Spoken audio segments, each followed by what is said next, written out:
Welcome back. Yes. So we pick up tonight's session, guys. After session number one, kind of a beginning universe kind of setting session where five adventurers, I guess you can be called. I think you guys will be referred to as travelers from this point on. Um, Came into an opportunity to join the Opal Corporation, which is this massive um, entity that operates within the astral sea and takes up different types of quests and requests and missions, which are referred to by the Opal Corporation as sorties. Um, After being picked out of this galactic lottery to join the crew of Tulip's Repose, you all met in Sultan, this smaller kind of dock town. Actually, not town. It's actually pretty large. Town where one of the academies of the Opal Corporation exists. And the party hopped on the Tulip's Repose, met the captain of the ship, North Splittooth, also encountered the rest of the crew. The Spelljammer himself, Yang Shu, who was kind of this thinner, slender, kind of robe-wearing elf who seems very analytical. Similarly, a navigator, Frey Reinhardt, who is a dwarf, but kind of shorter beard than what you're used to kind of experiencing, who's very kind of analytical as well and is interested in like land aspect of navigating. And then the two deckhands that also kind of are on the ship as well, Judas and Delilah. Or sorry, Dahlia. My apologies. No. After leaving Toril and heading towards the Astral Sea, there was some interesting encounters below deck, where eventually a small girl was encountered, and upon bringing her out, found out that she was from Saloon, the moon. And North was at first kind of irritated that there was a stowaway, but upon finding out it was just a small girl, he said, "Well, we'll take you. We'll get you back home." So the ship made its way towards the trading center on Saloon, also known as the Lyra trading center, which is a massive hub for all sorts of ships. Obviously, spelljamming ships. There's some traditional ships that you had noticed when you had arrived, but majority is like it's like a 50 dock. It's like a 50 vessel dock. It's huge. But we pick up tonight with North entrusting Silver to kind of lead the group to return Sula back to her parents, or at least to her homeworld, and kind of investigate like what do we do with this child, essentially. You just said the name of the port. Can you say it again? I'll show you in a second. Okay. I'll show you. Let me open up the picture, and I will share it with you. Oh, good. It might take a minute to load. It might be black, but big. bottom corner you see is the Lyra docks. Lyra.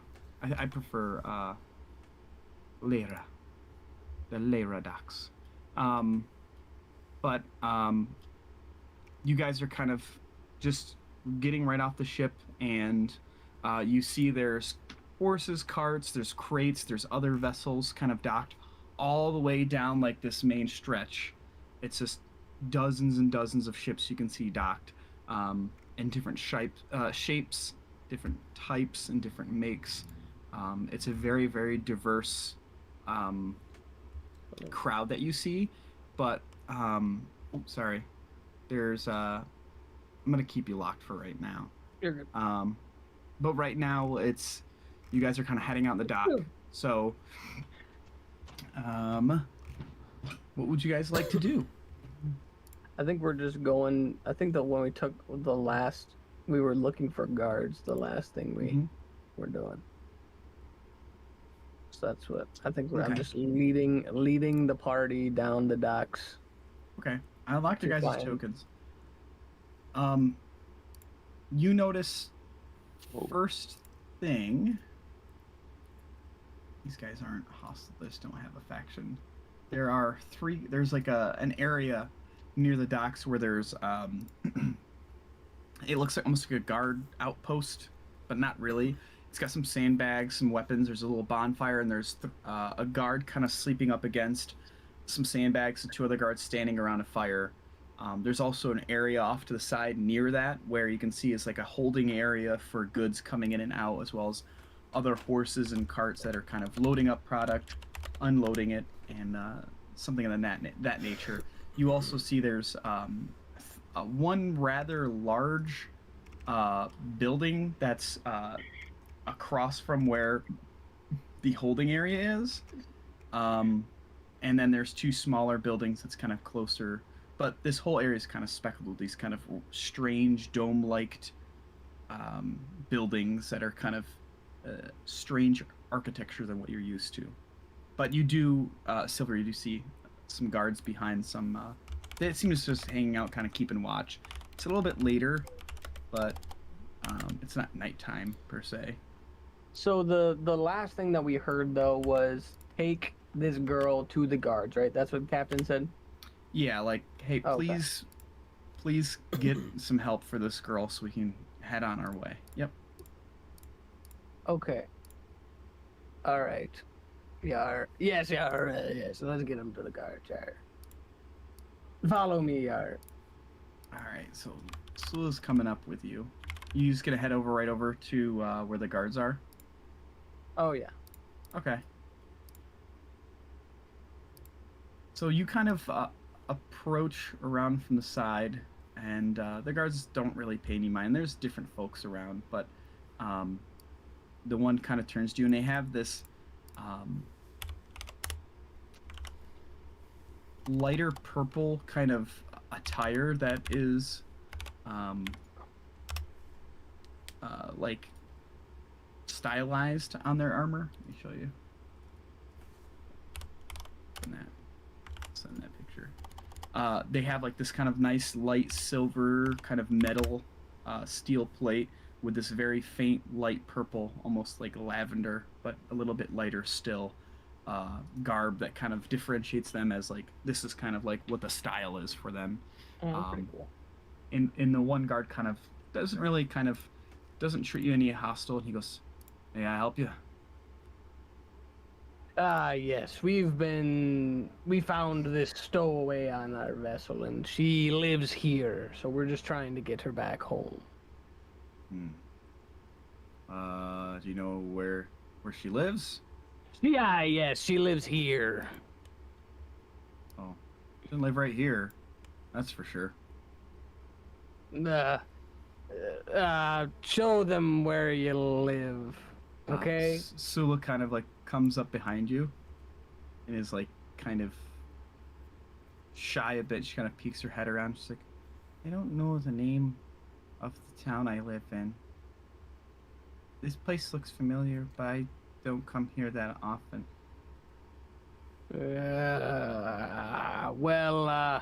Is there somewhere where she can just stay until her parents come looking for her? I don't know why the parents would come to an off-worlder area, but I guess you could go inquire with some folks at the tavern. Maybe the tavern keeper could point you in the right direction. What you mean an off-worlder area? We want to get her back home. You mean here, though? Well, you are an off-worlder. Well, yes, I know I'm an off-worlder. Yes. Okay, don't have to get sassy, all right? I mean, like, why can't we just take her to... Don't they have, like, local police or something? No, we're just guards. We keep an eye on the comings and goings of here and make sure there's no illegal activity. Not, not you. babysitters. I mean the local. Not really. Listen, They have no form of government. well, there is a form of government, but being an off-worlder, you are restricted to this space. So how are we supposed to get her back home if we can't even take her there? Listen, I can't help you. No, you son of a gun. I give him the old. I shake my metal hand at him, and then I start walking, and then I'm like, "All right, come with me." The useless lot they are, okay. And then I kind of like. One turns the other, and you guys kind of hear like fucking off-worlders. Give me the old 1-2 buckle my shoe. Yo, he wishes I would buckle my shoe, bro. Oh my gosh. Oh my god. Okay. All right. Well, I don't know what the hell to do. I guess we just take her to. Well, This doesn't make any sense. If we can't go into the place where she lives, how the hell are we supposed to get her home? And there's no place know out your here where we name can go. of your parents, Sula? What was that? Do you know your parents' names? Oh, yeah. Henrik and Celine. Some people call them mommy and daddy. That's some people's me. Right. And do you know your last name?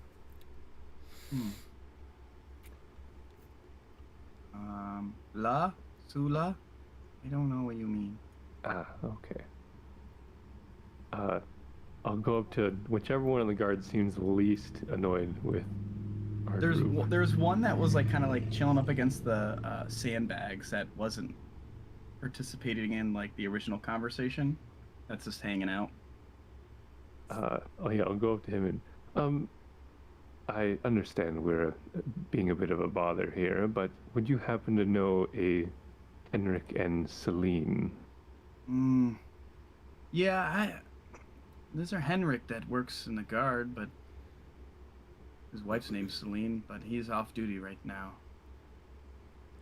Oh, do you know where they might be living at the moment? They're in the city. I can. He kind of looks around you at the little girl, and he's like, "Not many kids around this place.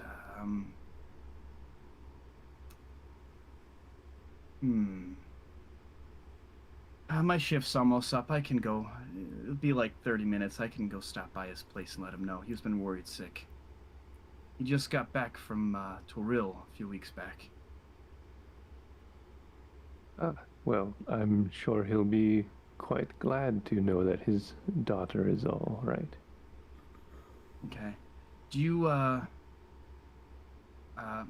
just before I let you guys go, and he looks at you, Niklaus, kind of standing over on the side. He's like, "You guys have any kind of strange sensations, like fingertips area or anything like that? I've been having an issue lately."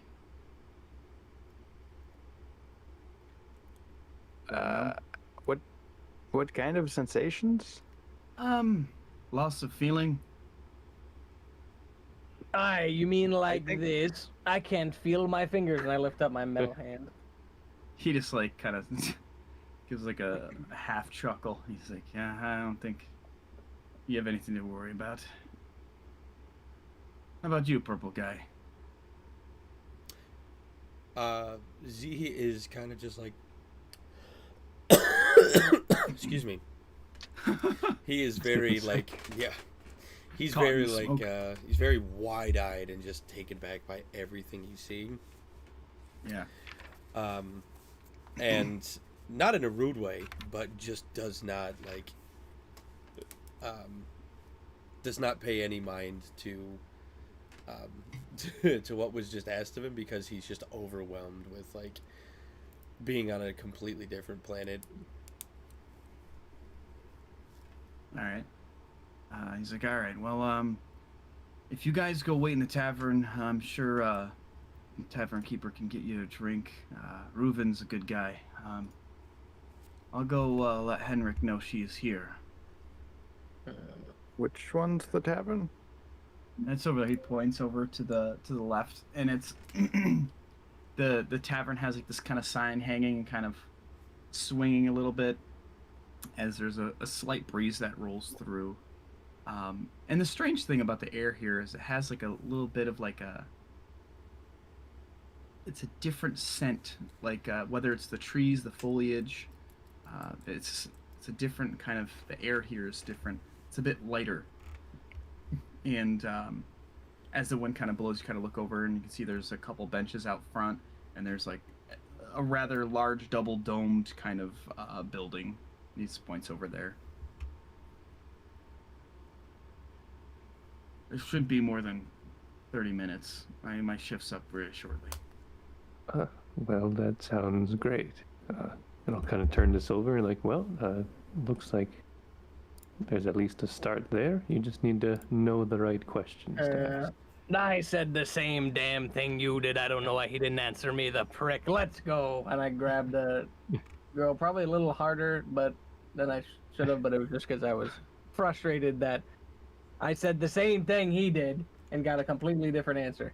All right, so then I gentle up. She's like, I'm sorry, they're just pissing me off. Let's go. And then I go over broodingly. You're looking through a window right now, and you kind of see there's a long bar. Aye. Sometimes doors are windows in space. I kind of like that thought. Sigurd, sorry. That is me. How are you? What are you up to? Kind of since I was out of the loop of what occurred last week. I explained. It's essentially exactly what happened. Curiosity's gonna get the better of me, and I'm gonna check out these statues? Question mark. Make a religion check. Oh shit.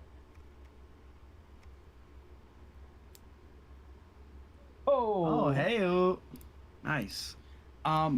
You look at these statues, and they're kind of like these warm, inviting kind of pose, and they're both statues of what appears to be a very feminine, but very stalwart depiction of Saloon, the moon god,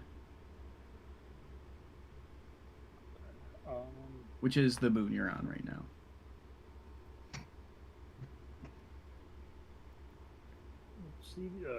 C quote unquote is gonna like check these out while everybody's kind of doing their thing and talking to the guards, and not really knowing much of religion, not kind of sure if he would know who this even is. He's just gonna kind of assume this is somebody that's worshipped, given the fact there's multiple statues. Because I'm assuming both are actually the same.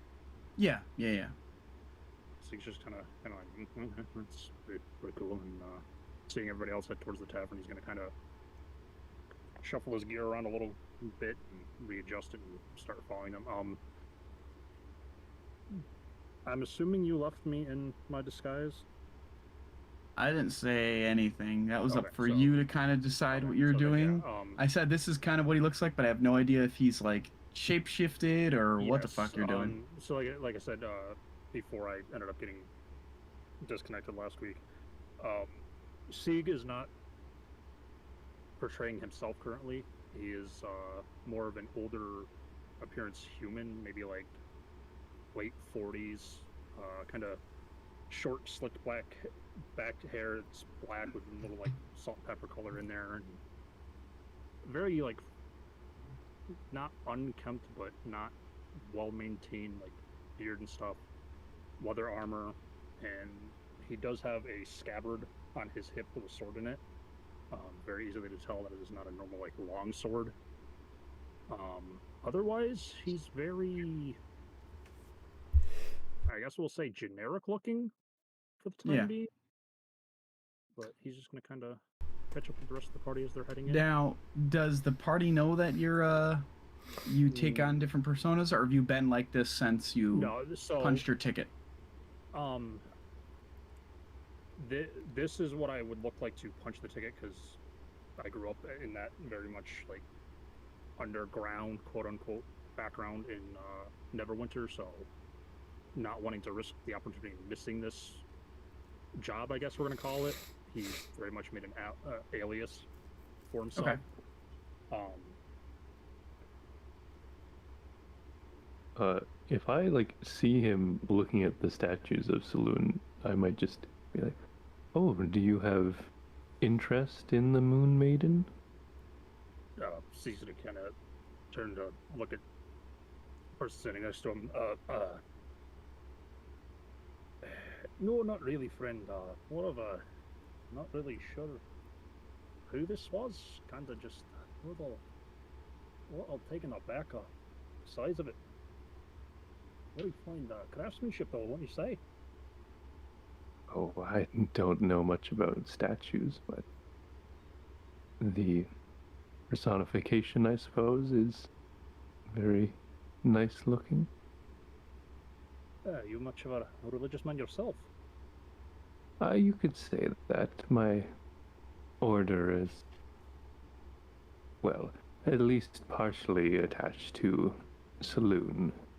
That's what the statues there depict. Interesting. And watches, he kind of holds his hand out. The name's Rieger. Don't ask me my last name. A few blows to the head and a few bottles down later, I've come to kind of forget it. Oberon. I don't think we have talked much since we joined the crew. Yeah, it's a pleasure.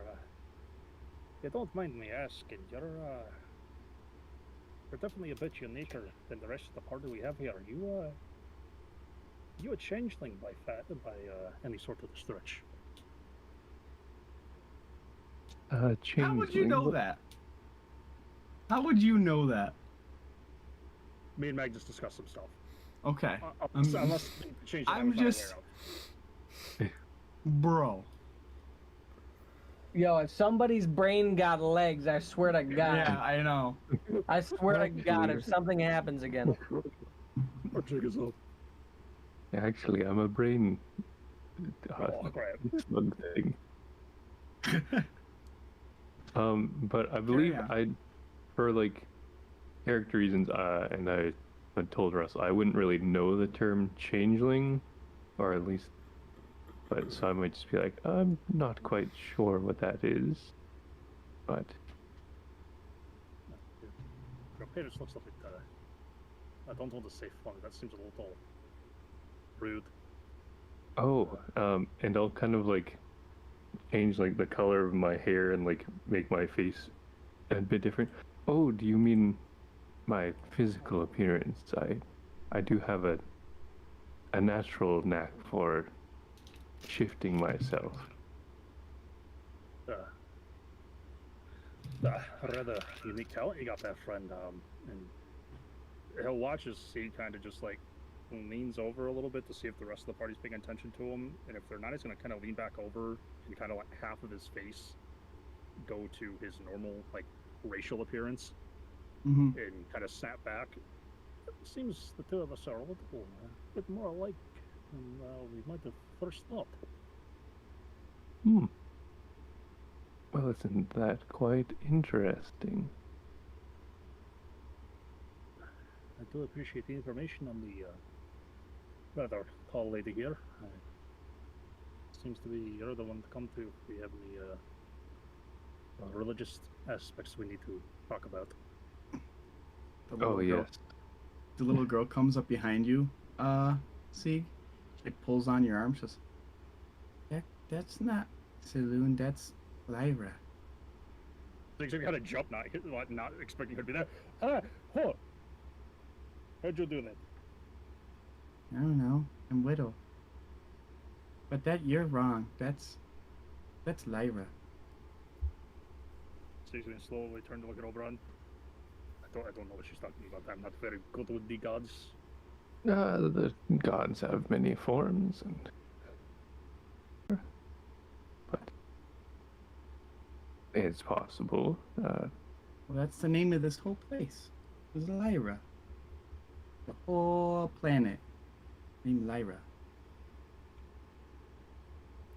Is that what your parents call it? That's what everybody calls it. Off-worlders call it something wrong. Oh, well, that is interesting. That's why Lyra loves us the most. It's protected us.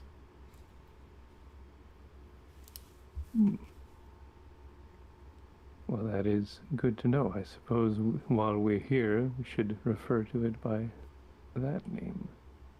Yes, and I'm a Lyrian. A Lyrian? Jesus Christ, English. Anyways, Do not anticipate me saying that name with any sort of accent. But yes, I suppose we should step inside and see. And yes, I do have quite a bit of knowledge on religion and things of outer worldly nature. I suppose that's probably why I was brought on and selected for joining the crew.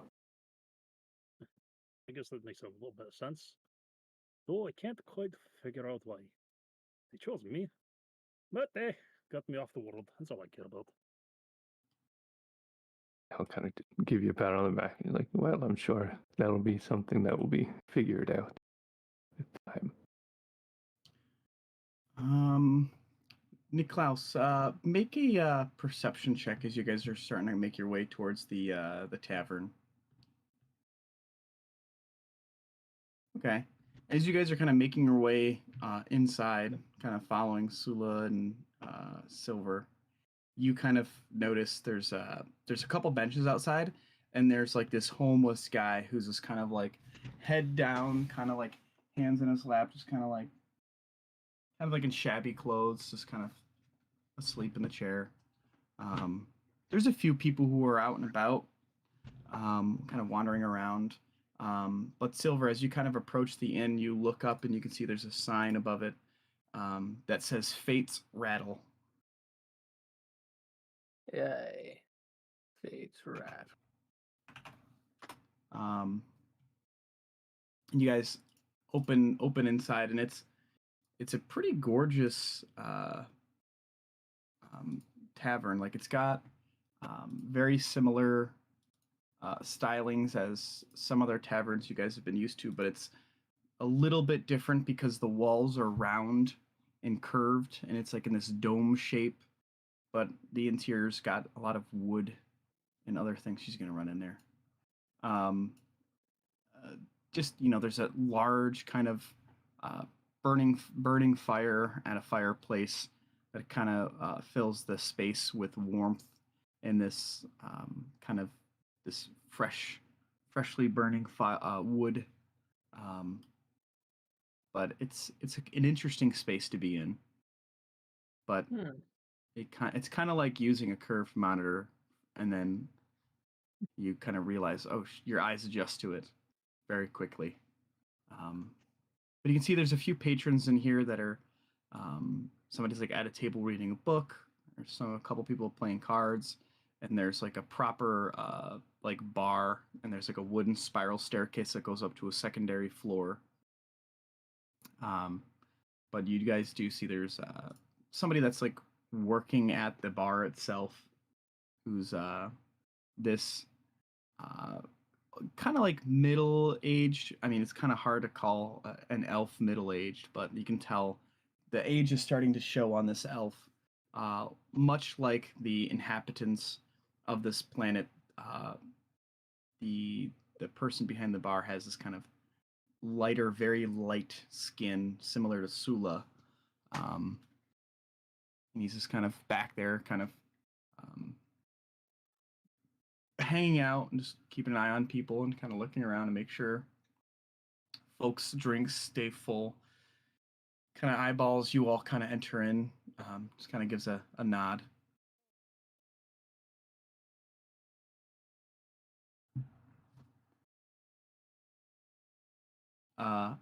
Z, are you still out on the docks area when everyone else is like kind of hanging out at the tavern? Yeah. Z is completely unaware of what everybody else is doing. It's a very strange space to be in. The The dock is huge. It's the biggest dock that you've ever seen. Um, it looks like this wood dock just goes for like a mile. It's just seemingly never ends, and you can see there's little like lantern posts that, as you kind of walk by and you look, appear to be some sort of type of magical flame because there's no fuel source. It's just a lit. Um, and there seems to be like normal type of horses here, which is strange considering you're on a different planet. Um, and you see some other folks. You even see like a tiefling or two. Um, Different stylized horns, a little bit different color skin. That's kind of like, ooh, like you've probably, besides your mother, Yeah, mother. haven't encountered, a whole lot of um, tieflings, but there's a very diverse. It's a little Ellis Islandy here. There's a lot of different races and different folks that are wandering about. Um, and something that you notice as you're kind of taking in the space, there's a road that heads what you would presume to be northward. Let's just say, for the sake of conversation, Longevity. that kind of heads northward past the two statues of Lyra. There's like a massive stone wall gate that's about maybe 200 feet out that kind of cordons off this area. And there's, you can kind of see down that way. It's not that far, but you can kind of see there's a couple guards hanging around down there too. Whether or not you were paying attention or not, the guards talking about like this area is kind of cordoned off.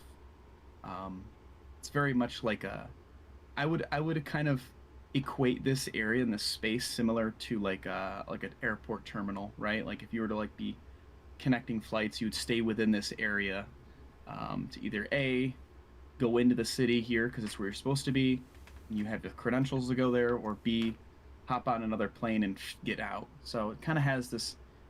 It's kind of a busy area, and it's perfect for you to kind of people watch for a bit. Yes. So I take so I just go up to the bar, and I sit down and I plop a little girl on the seat next to me.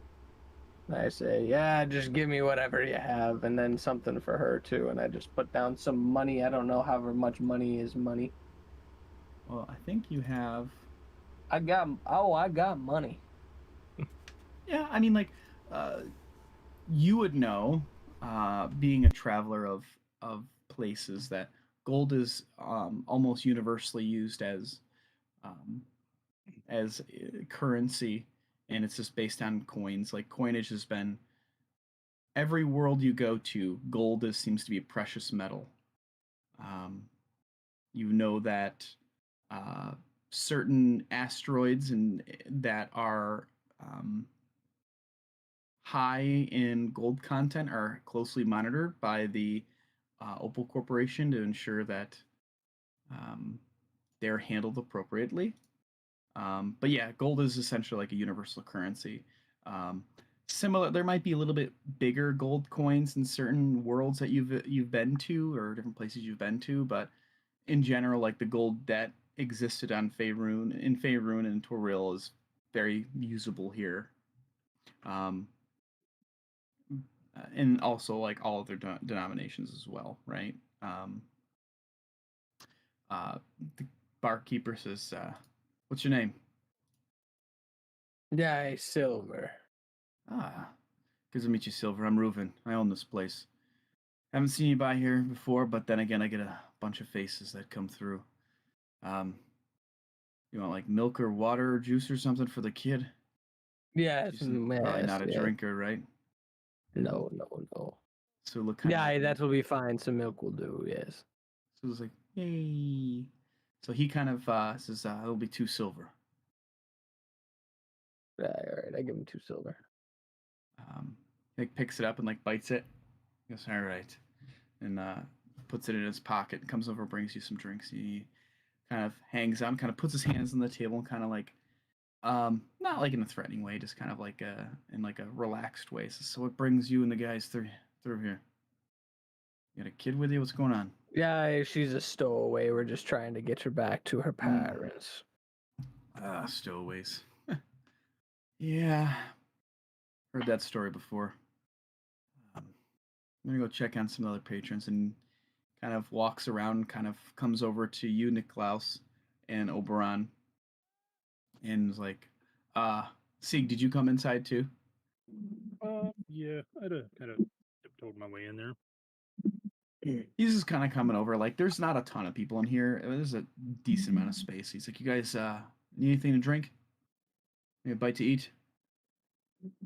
I'll just take a water. All right. I suppose I could use some food. We have a little bit of time here. That's fair. What sort of thing do you have? Just like the regular meats. We have like cow and chicken meat imported. Sure, that sounds fine. All right. I can get you dinner. I can get you a drink with that too, sir. He's pointing at you, Oberon. Yeah, just an ale would be good with that, I think. Easy enough. And you, young man? No, you, sir. I like you. Yeah, small bite to eat will be pretty good, and I guess a small water will be fine as well. Thank you. All right. Let's call it 1 gold for the whole thing, unless you guys are paying individually. Then it's 3 silver for the meal and the drink, and then a silver for a drink. I can pay the gold. That will be easier, I think. The other fighter speaks up. Does he? Do you? I think your math might be a little off. Huh? Haven't you heard of like I don't know, courtesy fee All right. tip? I mean, fair enough. Do you want? With a compelling argument there a lot. They're going to go far. JD, it's just like math, the numbers, Mason. What do they mean?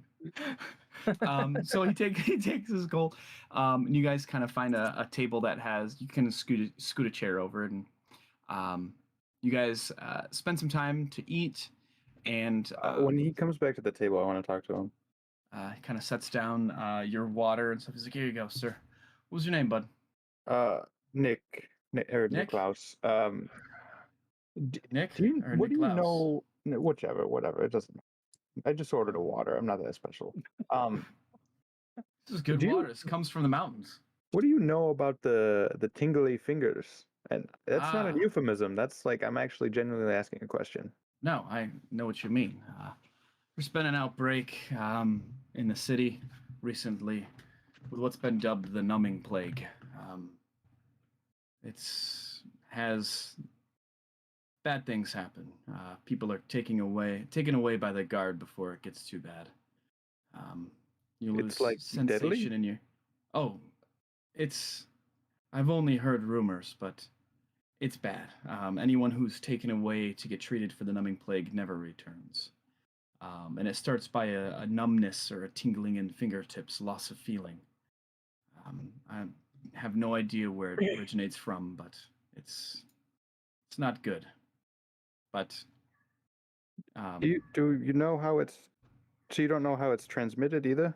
I don't. I mean, I haven't really heard much. I'll be honest. I don't know if it's by like contact or if it's just or what it is, but some folks say it's the work of an evil deity or something else worse. I'm not. I can't be for sure. Well, Eventually, the numbing and stuff and the tingling just turns your skin like an ice blue. oh, Yeah, and that's about as far as that I've heard. Everyone else has been. It's all really hush hush. So, do you have that feeling or? No. The gods outside were just asking about it. Yes, You'd think they'd be they're- more serious about it, but they just. It's pretty obvious, and it's easy to tell from your hands I if you're see. suffering from the numbing plague. But yeah, it's. I mean, I've heard ships and other crews come through that say some whole worlds are devastated by it, and they all have different recounts of what has occurred. But I do not dare spread false lies or rumors because that would be a disgrace to Our Lady in the Sky.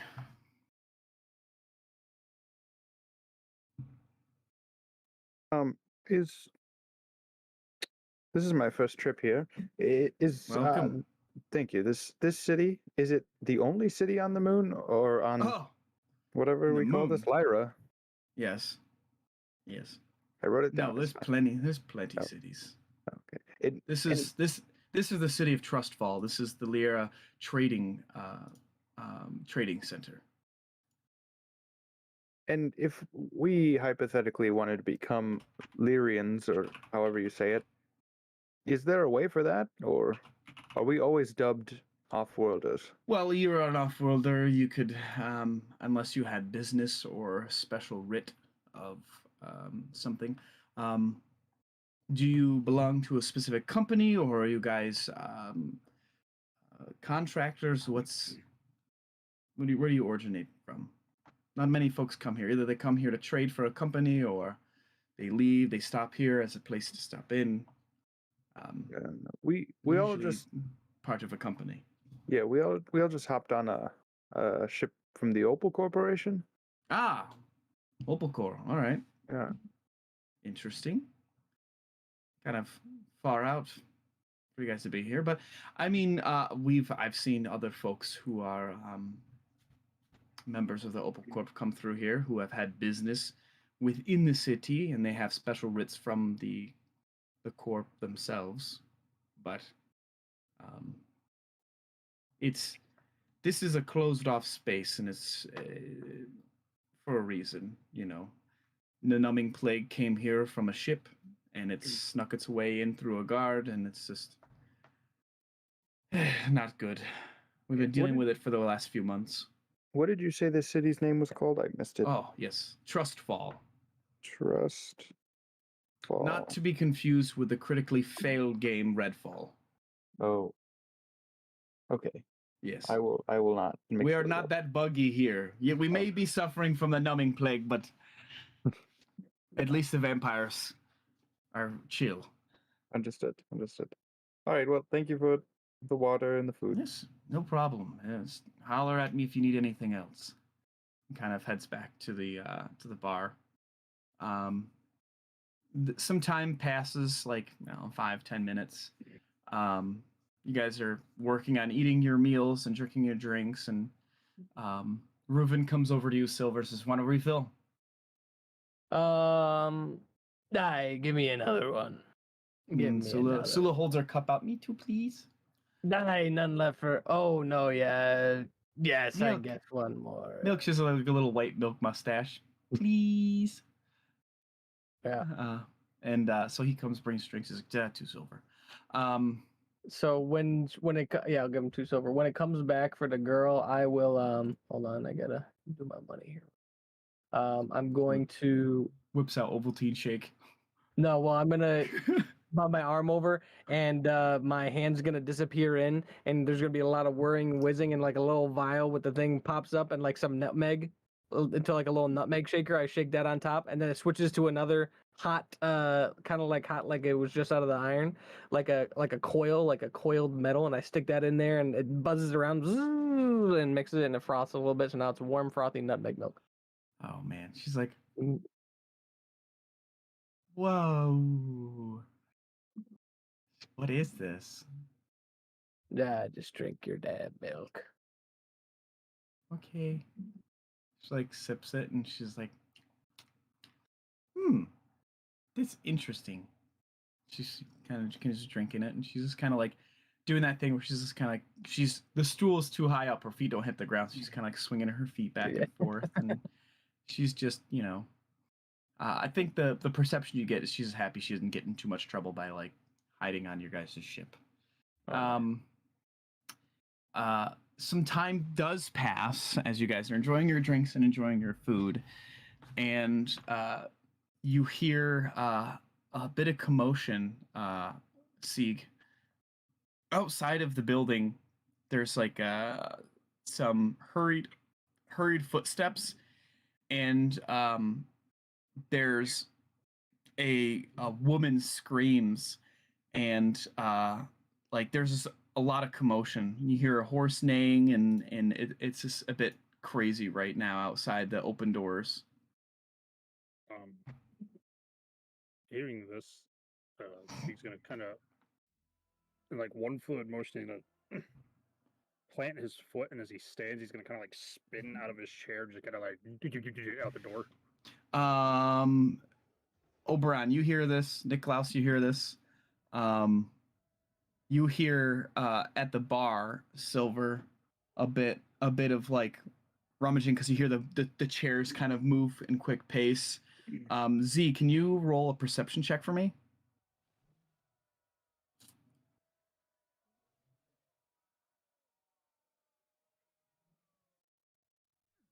He's dead. Zivatir.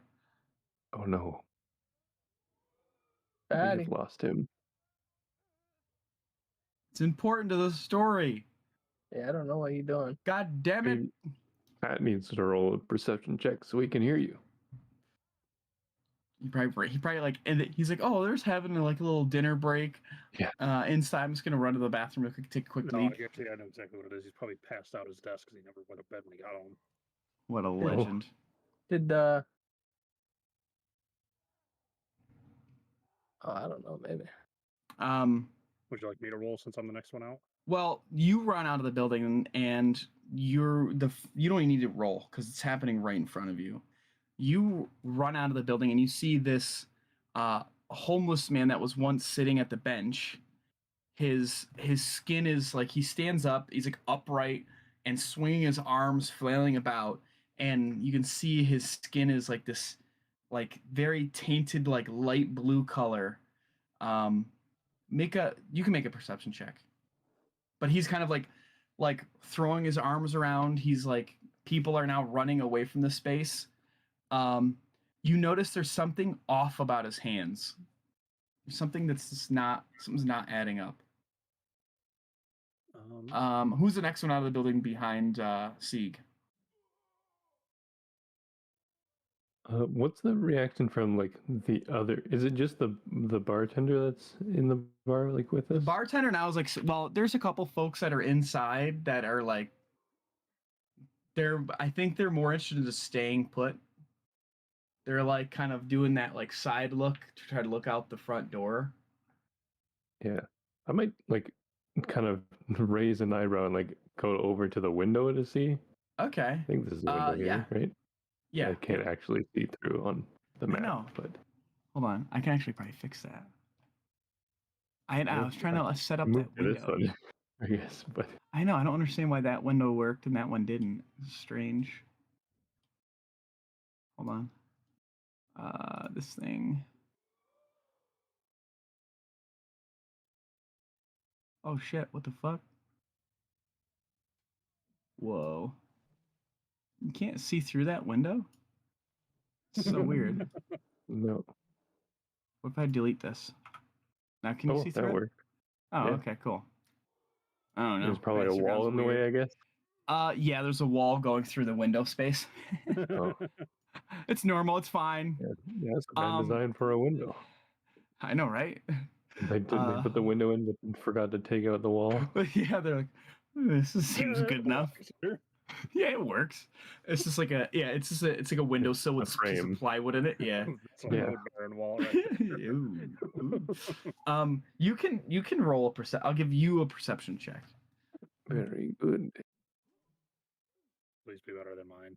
Please be better than mine. That's a lot better than mine. Wow, dirty 20. Good. Z, are you back? Yep. Were you asleep? No. Oberon, you look out the window and you see this homeless man who was sitting on the bench now writhing in pain and screaming as like folks have already started to clear out of this place, and he's like waving his hands around. You can see his skin is tinted this very light blue, and you notice his hands are not hands, they're like snake heads. And just as Z, you kind of notice too, there's this commotion and you see Sieg run out of the building. You see his hands begin to like, the snake head begins to get bigger and his arm begins to split and crack and his flesh begins to like explode off his arm, and these two giant snakes, one off each arm, kind of come out on the ground, and he's just on the ground screaming in pain, blood everywhere. Are the three guards that we were talking to? Oh, they're on the way. Okay. They're on the way, homie. I wanted to ask They're that running. before we got any away or towards the sky. They're running. They're running to the situation. Okay. You're just like they're running. Whoops. Was it this one? Fuck, hold on. There we go. All right. So you guys can roll initiative. Initiative. What a good start for Wow. me and Z. 2, 4, 4. We got 2 nat ones and a 2. Wow. Top of the round, Sieg. You're kind of standing and like there's this dude who's like now passed out from pain in shock and he's just on the ground. But there's these 2 large like these they're snakes, but they kind of glisten in the light that's coming from the like the light post that's nearby. And they're like they look almost as if they're made of ice. I'm assuming the guy's body is the square between both of them. Yeah. It's like kind of where okay. Not knowing what these things are. So you're gonna kind of. They look like snakes. Well, obviously I can tell they look like snakes, but like outside of that, he's just kind of reach down to his boot and he's gonna pull a dagger out and he's gonna kind of at. How big is the? Are they taller than the bench right there? They're large. Okay. Their head is about the size of your own head. They're Okay, large so, yeah, snakes, I like see them. 15 feet long snakes, massive. I'm gonna throw that one.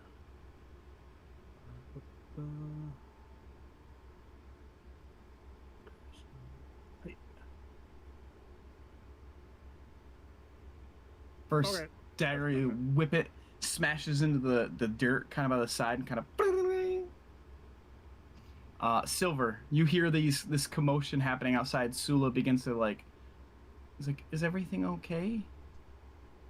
What the hell? What are they doing? Alright, we just go over to see what the hell this commotion is. I don't know how far I can move or what I can do exactly. 30. Yeah. Oh, so I was here, so it was 5, 10, 15, 20. So I can get to the door maybe? Yeah, you can look outside. You kind of peek out and you see these 2 massive snakes and Sieg and a body on the ground and Sieg kind of standing over it. It's a very strange visual just as you come out. You're like, the fuck? I paid me a good light.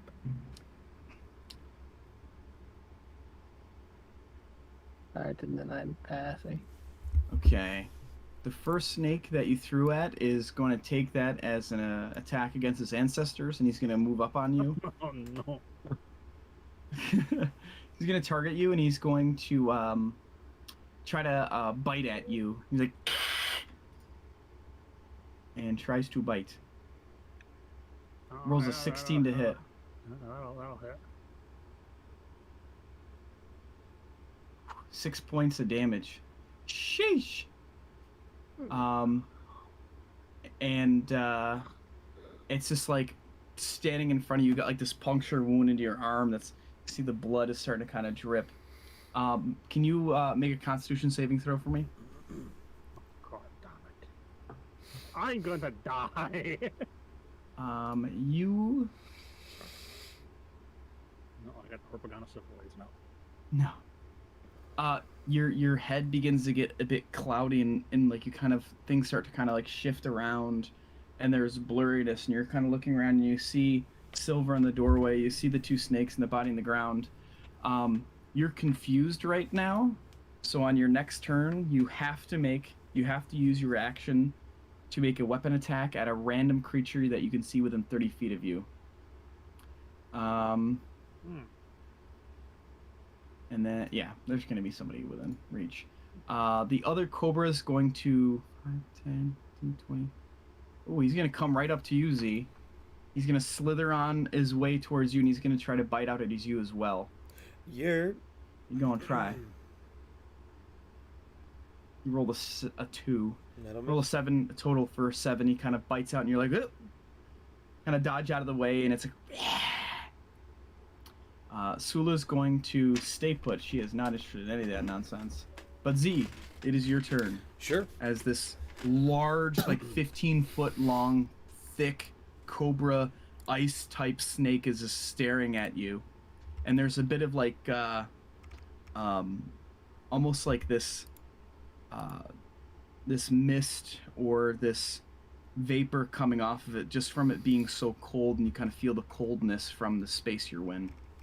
Sure. So I'm going to use my 2 weapon fighting, and I'm going to take 2 attacks with my my scimitars. I have 2 scimitars. So as this thing like lurches out and I move out of the way, I'll do like a little flourish and withdraw the first scimitar.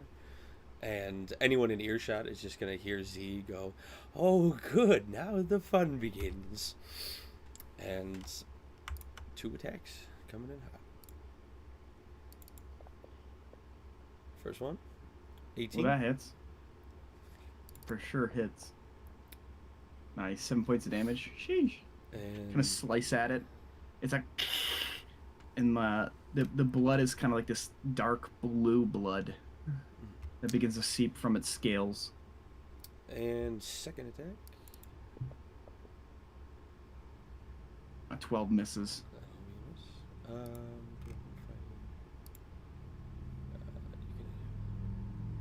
Oh, damage. Okay. That will be my turn. That'll be my turn. Niklaus, you're up. All right. So Niklaus will. He's going to start walking out of here. 5, 10, 15, 20. Oh, there's somebody there. I didn't realize. Wait, how far did I go? 5, 10, 15, 20. I couldn't get through them. There we go. And he's going to be mumbling as he's walking out, and he's smacking the gauntlet on his left arm. He's going, "Please work, please work." He's going to cast Booming Blade on his gauntlet on his left hand. Hold on, I've lost everything. I was trying to read 7 things at the same time. So you're going to cast it on his gauntlet. So he's going to make a melee attack on this guy here with his gauntlet. Hold on. Nice, 23. That definitely hits. So, first it deals 1d8 plus 4. Okay, great. Good start. Yep, good. And then he has disadvantage on attack rolls against targets other than me till the start of his next turn, or of my next turn. And then boom, that's for the Thunder Gauntlet. And then the Booming Blade, if he moves 5 feet or more before the start of my next turn, he's going to take another 1d8 thunder damage. I am then all of the power in that attack. I'm going to stumble back and move away from him my last 10 feet. So if he moves, he takes more damage? He takes another 1d8 thunder if he moves, yes. Okay, got it. But I will take the opportunity attack from him. Well, he's definitely gonna bite back at you. Not happy with you.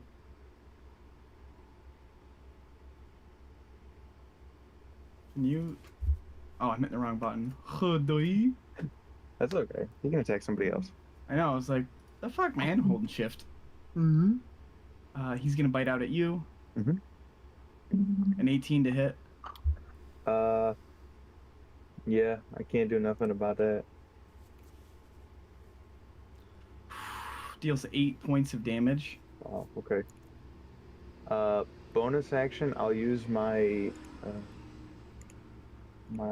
oh, by the way, when he attacked with his gauntlet, all of it lit up bright blue. And then obviously the thunder did blue. Sorry, there's like 100 things going on. I can't find it. I can't find it. I'm throwing. Okay, here it is. And then bonus action, I'm gonna use my defensive field ability on my armor, to gain 10 hit points equal to my level in the class.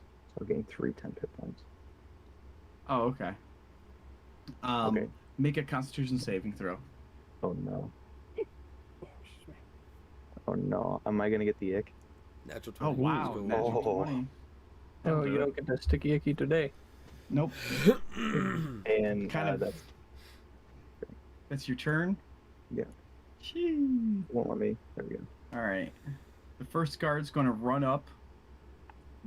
5, 10. And he's just going to like go at the snake. He's like, God damn it, the numbing plague! And he's just going to swing. He's going to shove out with his spear. Fucking whiffs. And it's his turn. The secondary guard. 5, 15, 20, 25, 30. Oof. Just barely in range. And he's also going to reach out with his spear. 15 to hit. Woo!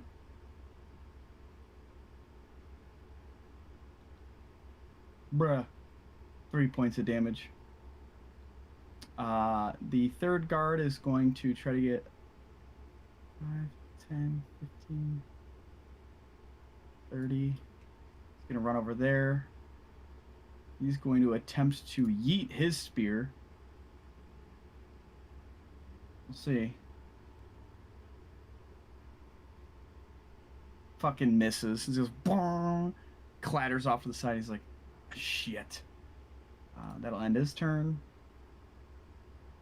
Oberon, you're up. I'll kind of turn to Sula and be like, yes, good job, Sula. Just stay where you are. And I'll start moving up. 5, 10, 15, 20. Oh, hello. I'll go 25, 30. You gonna hop over that? Oh, is there how There's tall like is this fence? It's like 4 feet tall. Okay, in that case, I might go 25, 30, Okay. just to get my distance. As my bonus action, I'll say to Silver, well, go get them 2 legs, and I'll give you bardic inspiration. So that's Nice. a D6 on any D20 roll. You can whenever you want. Okay. Sweet. And then for my action, I'll use a wild shape to change into one of my star forms. Which will be Wait, you were archer. saying What do you do? Yeah, go into one of my star forms? you just hear me go. Six sessions from now, Magnus finally transforms into a star pattern. Yeah. But no, you see, probably none of you are looking this way, but if you did, the white, scars, almost like constellations that are on my face that are glowing slightly, start to glow very brightly and emit, I need to see how far it was again. I think it's 20 feet out of light. And I have a constellation of an archer that appears. Oh, it's not letting me target him. Oh, you got it. Okay, there we go.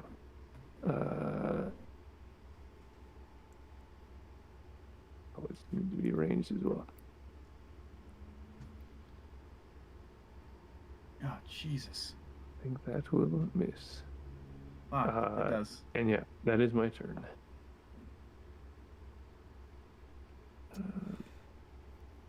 Tim, can I See- say I pulled out my pistol when I saw them? I forgot Yeah. to do an action. Okay, thank you. Yeah. Sieg, you're up. Okay, so you said I need to use my action to attack a random enemy and Yep. within 30 feet So of me? there is 4 things. Cobra is going to be number 1. Silver's going to be 2. Niklaus is 3. Oberon's 4. So just roll a d4. Hang on, I gotta so much stuff on my screen that I. Oh no, Obi. So you're gonna watch as Sieg very confusedly looks down at his hand and is kind of like, oh, I don't know, no, and he's gonna turn around, and as he turns around, the three of you are gonna watch as his appearance just starts like suddenly changing as his mind is not able to concentrate on a form, like his shape is just continuously shifting, and kind of picking Oberon out of this. He's gonna be like, hi, yeah, oh, bud, hey, how did that? Oh, son of a, hey, bud. And he's gonna like stumble over to him, kind of lean up against him. Have I ever told you? I absolutely love you, brother. You are my best friend. And can I roll a d4 odds or evens to determine what melee weapon I attack with? Let me see what the actual thing says. Yeah, I'll just be confused and be like, we haven't talked very much. I mean, using whatever weapon it has in its hand and moving beforehand, if necessary, to get in range. If it's holding no weapon, you make an unarmed strike. Okay, I need to make unarmed strike. Because you threw your dagger. Yes, sir. So how do I make a unarmed strike? Just roll a d20 and add your dex, I believe. Yeah, because I don't have the option for unarmed on my character sheet, so I don't know. Hold on. Unarmed Make strike sure that should be d20 plus your strength modifier, and then if it hits, it's 1 damage. Yep. Okay. So Yeah, he is correct. d20 plus strength. Yeah. It was a 13 hit. yep. You take 1 point of damage. He just socks you in the face. Ah. That's my turn. Yeah. Right as your Alright. punch lands, you're like, oh, shit. Do I need to make another save for this, or? Nope, you're just confused for 1 turn. Okay. Silver, you were up. All right, I'm gonna. What the hell is this thing? I'm gonna come up to it, and I'm going to go to make a. Why is this not working? Actually, oh, because it's overlapping. I'm going to. Yes. So target is control click, right? Is this Ice Yep. Cobra? Okay, this is Ice Cobra 1. Oh, Ice Cobra 1, and we're going to go. So I have my pistol in one hand, and as I'm approaching, my hand slides into my arm and out pulls a scimitar. And I'm going to attack with my scimitar. Yee. And That then hits. when I make an attack with a one-handed weapon, I can also fire as a bonus action or a light pistol, and if I have it in my other hand. So I'm gonna do this. All right, so I'll do this damage first, then I'll do that one. Oh, not that damage. Scimitar damage. So it is a that much, and then I'm gonna blast it with my pistol as well. So he's also gonna get this as my bonus action. Hits, and we hit him. Hold on a second. I don't know what just I happened. gotta see if, because you should be getting disadvantage for hitting with a ranged weapon that close. I just want to see what it says, which I would do be have- confusing if that's true. You know what I mean? Yeah, hold on. Let me What would look be at. the point of it? No, because it's exactly, yeah. So it is, what is it? Depth marksman? No, it's not a depth marksman. Firearm. No, it's not proficiency.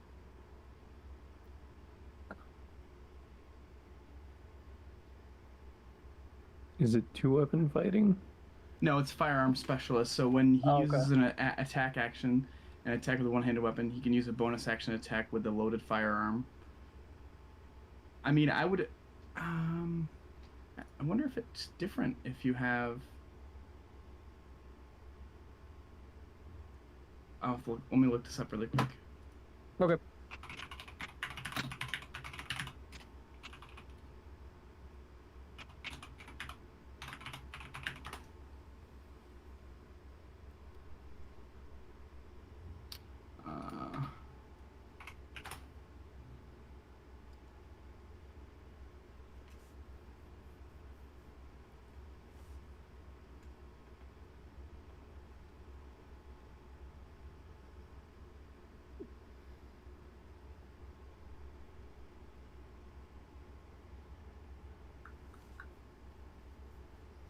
I would say because it has like the light modifier on it and it's a small firearm, I don't think you'd get the same disadvantage as you would if like you were trying to hit somebody with a bow and arrow up close. Oh, You're okay. kind of swiping and attacking and you're just quickly just doing a quick shot. So I would say like you wouldn't get disadvantage or else that would Kind make of no sense to useless. have. Now, Yeah. let's say in the future you get like a rifle that has like a heavy text. You can't just Yeah. like you'd obviously have disadvantage on that. Yeah, that's But why yeah. it makes it. Yeah, that's why it says light. You have to have a light Mm-hmm. gun, pistol, or whatever. So roll damage. That does Okay. hit.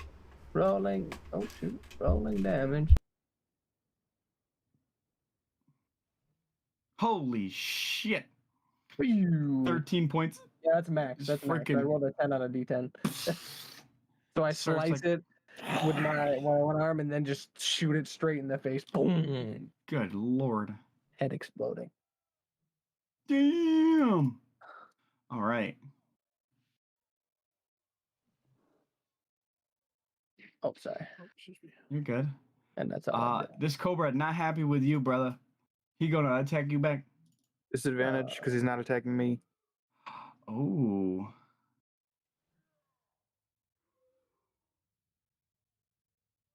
Ooh, he misses.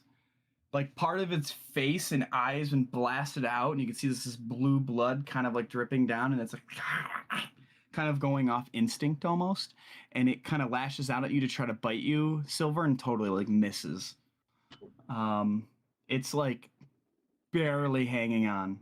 Barely hanging on. The secondary Cobra is going to just bite at not UZ. It's gonna like pretend to swing out to bite at you, but it's gonna divert and try to catch the guard off guard. I'm sorry. And bite at the guard that's to the south of him. Ooh, 21 to hit. 1 fucking damage. All right. Make a Constitution saving throw for this guy. He just made the save. Sula scared. Z, you're up.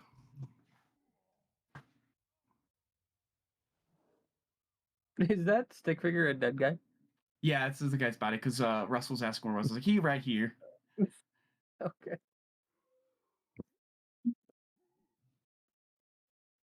Patrick.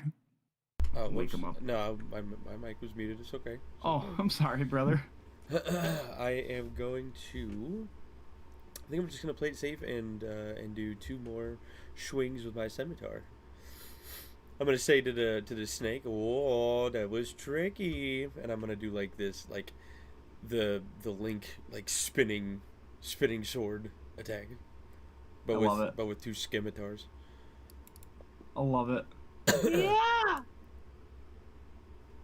Oh, that first one hits. Oh, here it comes, baby. And number 2. This one gets damage equal to my modifier, my proficiency, which is a +2 to its damage because of 2 weapon fighting. So there's that, and then add 2 more to it, so 6. Okay. Beautiful. So just boom, boom. Just.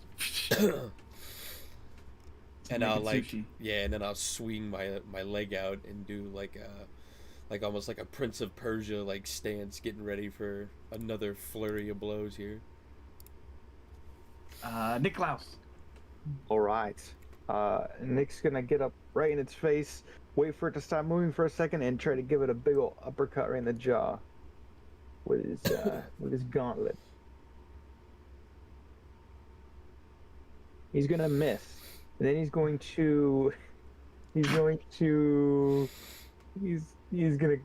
cry. Is that Thunder Gauntlet? It's like part of like your infusion essentially. Or is it something you made? It's my armor. Yeah, it's like my cannons. How my cannons work. It's like my armor. It's a special thing. That's so cool. I love it. Uh, do. We're just gonna stand there. That's it. Okay. Awkwardly. The guard's gonna make another spear attack at the snake next to you, Z, and will hit.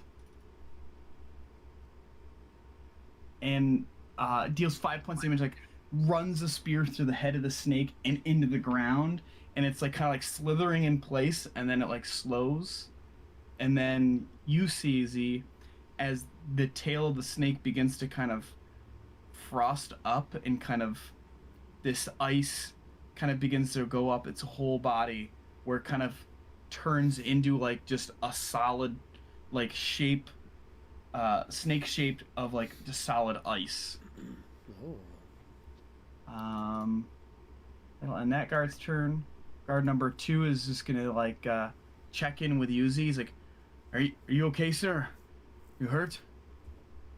Oh, no, not at all. Mm-mm. He's gonna make a medicine check as he's asking you. Rolls a 1. Your hands feel funny? Any kind of tingling? No, I think I'm all right. All right. Well, that's it. He wasted his turn doing that since it seems like he's more concerned about that. The guard number 3 is going to run over, pick up his spear, and he's just going to come over and he's going to look down on the ground. He's like, pfft. And then that'll end his turn because he's probably gonna spin on that. And he's gonna use his dash action to come over here. Oberon, it's your turn. I'll use a bonus action to fire another Starform shot. I love this. It's so fucking dope. Ooh, That one. 23, bruh. that's better. You're smoking. Sheesh. You guys see, and does this like, can you like reach out your hand and then shoot the arrow through your hand, or how does it like come out? So I think like when I'm fighting, I do take off my lyre off my back and like kind of like strum it, but it doesn't like make any noise when I do, and like it just comes out through there. Shee. You see like this like glowing, what color is it? Like pure white, or what kind of color is the arrow? It's white. It's like a pure white arrow of like energy, just, and like you see this, and you're like, huh? It just blasts through, and then like right out of the corner of your eyes, Silver, you see this arrow come through, and like totally like nuke this cobra right square in the mouth as it's like, and it just catches it in the mouth, and it kind of catches a little bit of air time, and then it turns into ice in the air and then smashes onto the ground, and these little ice cube type chunks of ice on the ground, just falls to pieces. Now with both of the entities destroyed essentially, we'll take a quick 15-minute break to get a drink, go to the bathroom, and then we can pick up right after that. So really good job. A lot of cool shit you guys are showing off, dude. A lot of dynamic things you guys are able to do, which is fun. Oh yeah, baby. It's fun, cool. All right, be back in 15. Yeah, we'll be back in 15 minutes. Very cool. We'll be back.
for hanging around, boys. JD, what are you eating? Oh Mr. shit, where'd Beast. you get that at? The Mr. Beast website, man. What flavor? The milk chocolate. It's just regular. I've had them for like a year. Yeah. That seems healthy. You can buy those at like Walmart now. Yeah. What Also what buy- is it called? Mr. Beast's chocolate. Oh, Mr. Beast. Mr. Beast Bear. And then, Bear. what else? I think you can also get G Fuel at Walmart's too now, and vitamin Yep. shops. Yes, you can. In the can. And they're actually not half. I mean, well, $2 for an energy drink is pretty cheap compared to like Monster. Anyways, so you guys are standing out here in the streets. It's basically barren now. The only folks out here are the 3 guards and you guys, and the body of the homeless man. The one snake is still intact, but has turned seemingly Z into like it looks almost like an ice sculpture. But the one that was near you, Silver, fell. It like died in midair and fell and like shattered all across the ground. Ah, what the hell?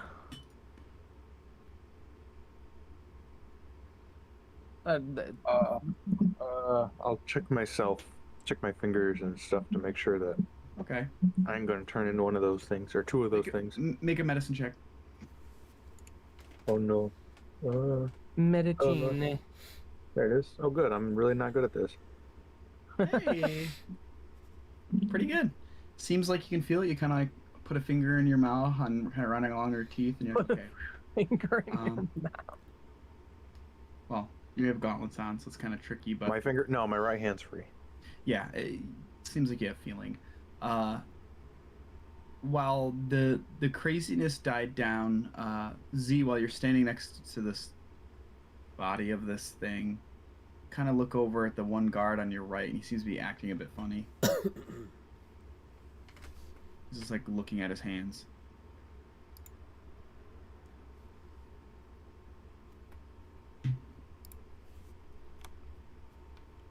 Or sorry, the guard to your left. My bad.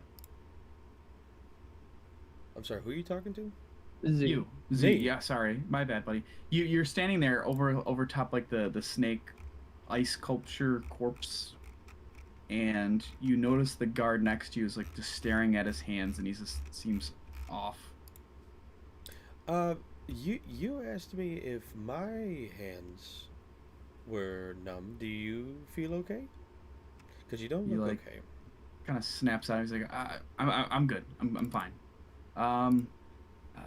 Thanks for dispatching of this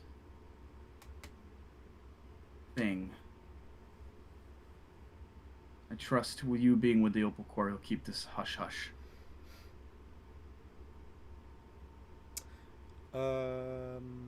I guess so. Good What's man. Okay, yeah, that's fine. We don't need a panic in the city. Kind of looks down at his hands again. He's like, anyways, I'm gonna take care of this thing, and he just takes his spear and just jams it into the ground and like just smashes it up to pieces and like kicks it along the ground. And you can kind of see it's starting to kind of slowly melt.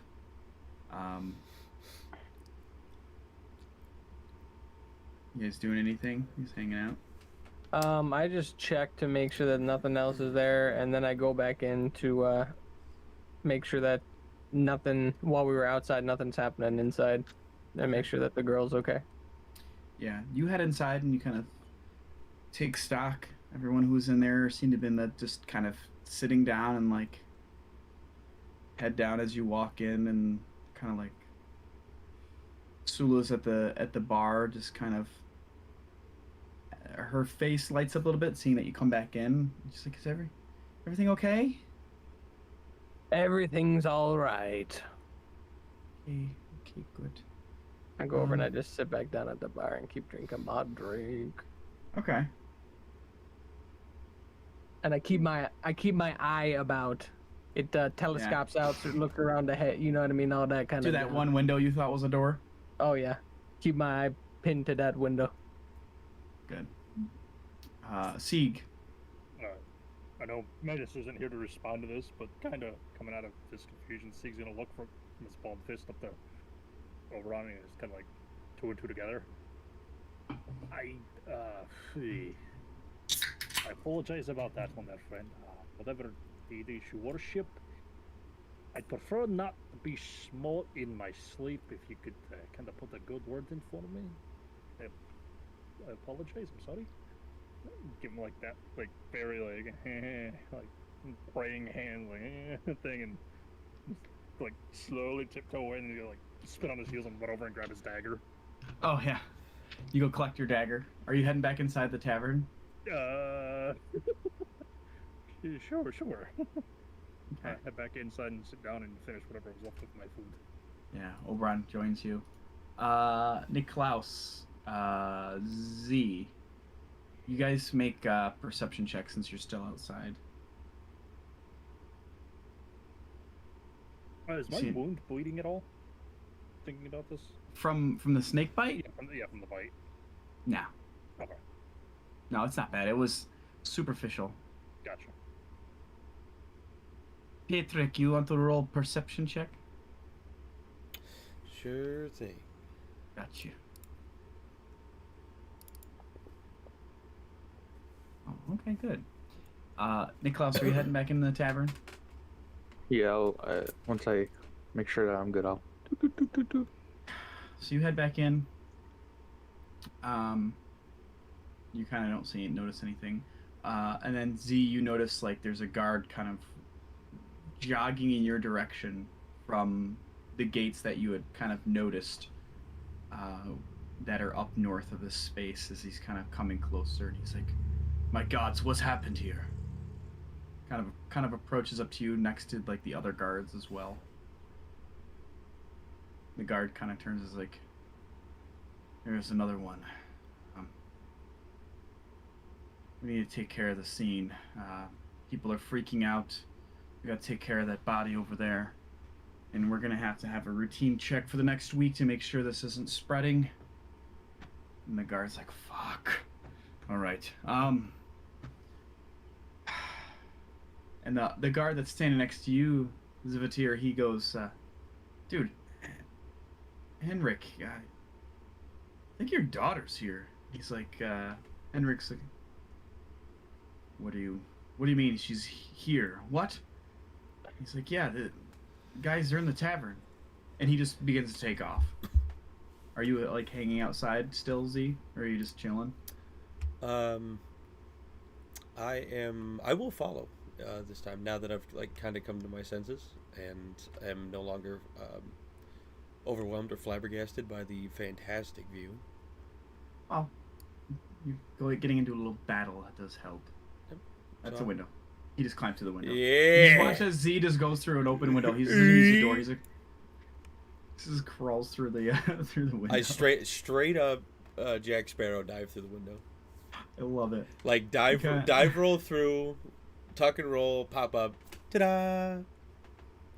Hearing the glass shatter, Steve's gonna like, instinctively reach down, grab his knife, and turn, like seeing who it is. He's gonna kind of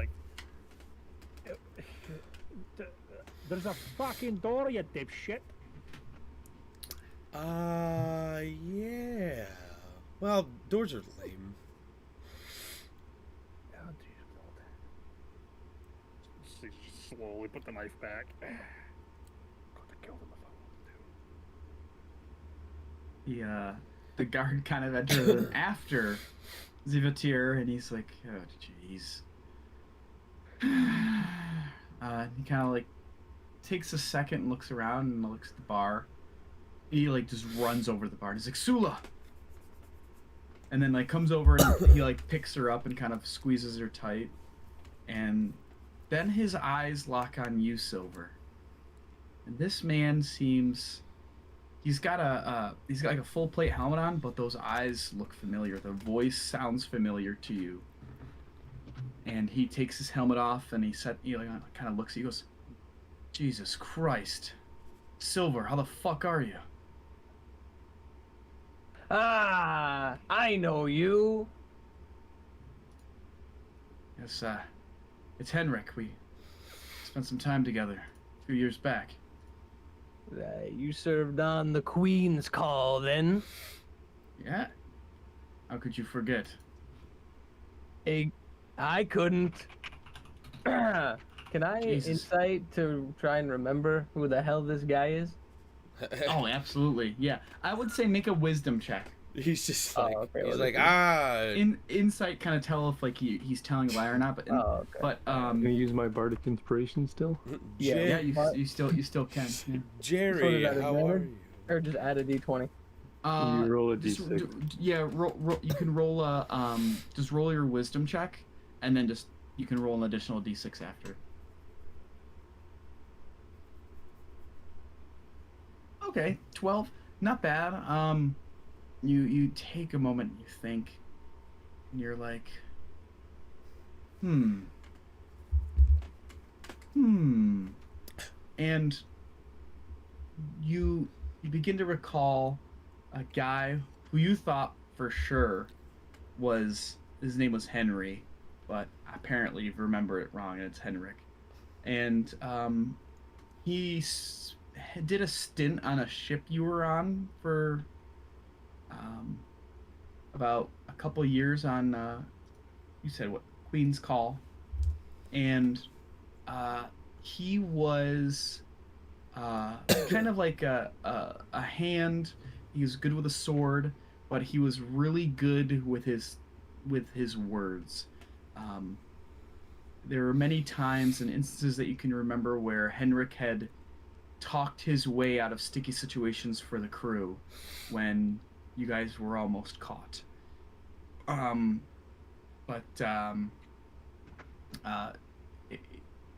This is, maybe a year or so ago that he kind of came back to kind of do maybe some more honest work.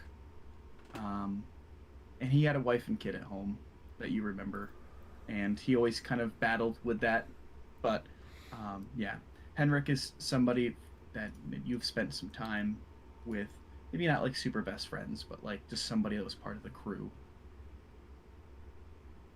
Yes, Henrik, yes. Yes, I remember. It's coming back to me now. How have you been? What land did you hear on this godforsaken rock? Hey, man, I'm just out here. Just too many close calls. And couldn't bear let my daughter grow up without a father, so maybe in the future I'll get back to it, but there's a warm meal every night for me. The work's boring, but still get to use my wits now and then with some idiots coming into the docks, and some of our experience comes in handy, especially with the smugglers. Earn a few coin, but are you the ones? Did you bring Sula back? Yes, we did. She was a stowaway on our vessel. Kind of rubs her head. She's like, that's how I taught her. Apparently not good enough, but I'm glad that she was caught. She made her way here and not somewhere else. What are you up to these days? I signed up, the last vessel I was on, you remember it. We were ambushed and absolutely destroyed. You know I'm no slouch, and the crew I'm with it likewise is not, and we were taken out by something fierce and something like I've never seen, a ship with black sails. Completely undetectable by all our radars and scans. It came upon us quick and took us out just as. And now I was on, oh man, what the hell is it? For real? Toril, yes. I was marooned there, and it's my only way off, so I guess now I'm working for this. Pull up my log. You. Quinn had a log. Opal Corporation. Opal Just for something to do so I can try and find out as much as I can about this and eventually get back at them. What, besides black sails, what else was up with this ship? Aye, that's all I could really tell. They were on us so quick and they took us out. It did seem like they didn't look quite right. The crew from afar, they looked like they were. I don't know. Yeah, you think me crazy? No, I might be able to help. It looked like they were more skeleton than man, if that makes any sense. Undead, you say? Not zombies, Aye. but actual skeletons? From what I can tell, again, it was hard to see as we were out quite far into the astral sea with not much light, and they were on us in their black ship with black sails. Hmm. I'm lucky me and Marv here made it out. You got Marv still? So like I'll lift up my hat and like Morph will. I don't know, does Morph recognize him? I would assume. It depends on how smart and wise you think Morph is. Yeah, I mean he's like he's like a dog, cat, you know what I mean? Like he knows people, but he's he just doesn't talk, you know what I mean? But he's intelligent. Yeah, I would say he probably recalls. Like maybe not super thrilled, like not probably minimal interaction. Yeah. Henrik does kind of put his hand up to his mouth. He's like, "How sure are you that this crew was skeletal? I would Important. bet my life on it, but Black sails? yeah, black sails. Blacks- Honey, how about you go? Oh, what was that, sir? Black seems so drab. Why does everybody choose black? I don't get it. It's a good sign. Lets people know what you're about. You see Oberon on your left wearing all black. What? It shows that you're boring all the time? Like, I don't understand. I mean, don't get me wrong, black's a great color, but like I don't know. I feel like you could make more of a statement with something more vibrant.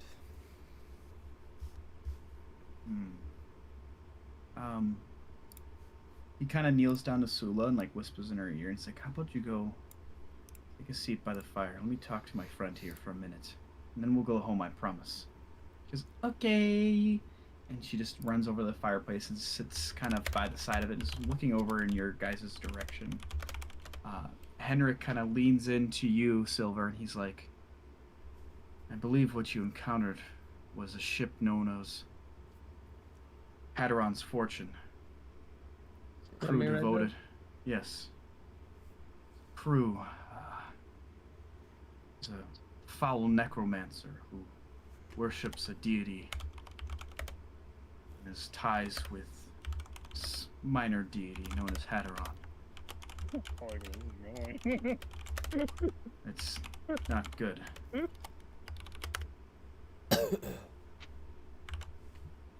yeah. So if should probably keep your ear out if anyone brings it up. The ship you're looking for is Hadron's Fortune. I Hadron's fortune. I'm glad to have a name to that dastard, that evil, despicable vessel. Well, I don't want to be here. I appreciate you doing what you did for my daughter. And like reaches into his pouch and like hands you like this gold and ruby amulet, and he's like, "Don't ask me where I got this." And he says, "Sula, we're going." He begins to walk out. So let me pull up that item for you. Amulet. Love it. Gimme. Gib. Let's see.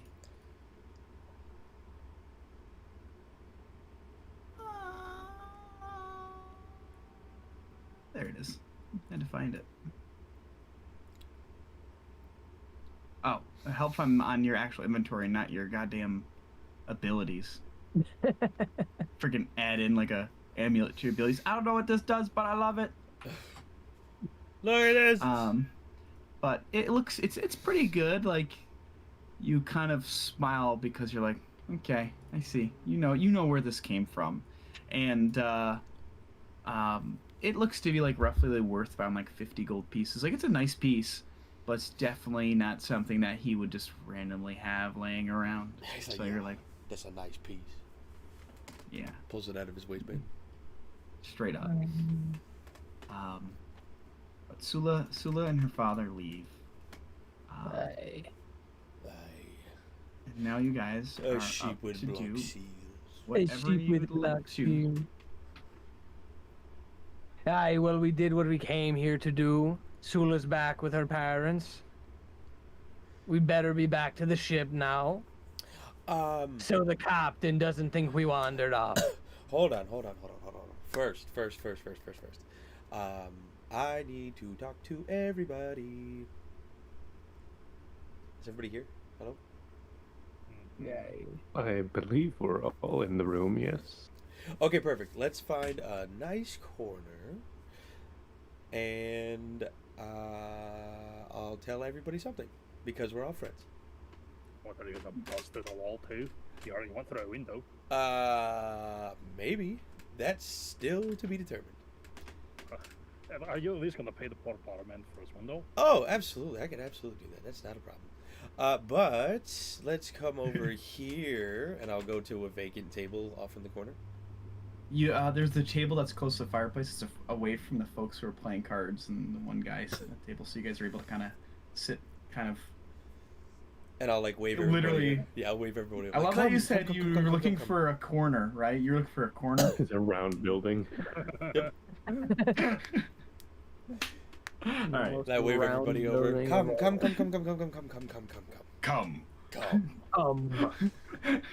Just this nice like come. Oh. An infernal. Come. Come. Oh. So the I need everybody's opinion. One of the guards said that we shouldn't mention this to anybody, but I kind of feel like this is pretty bad. So yeah.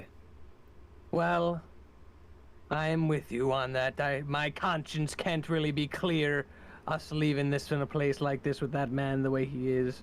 I remember he shouted something. I think it was the numbing plague.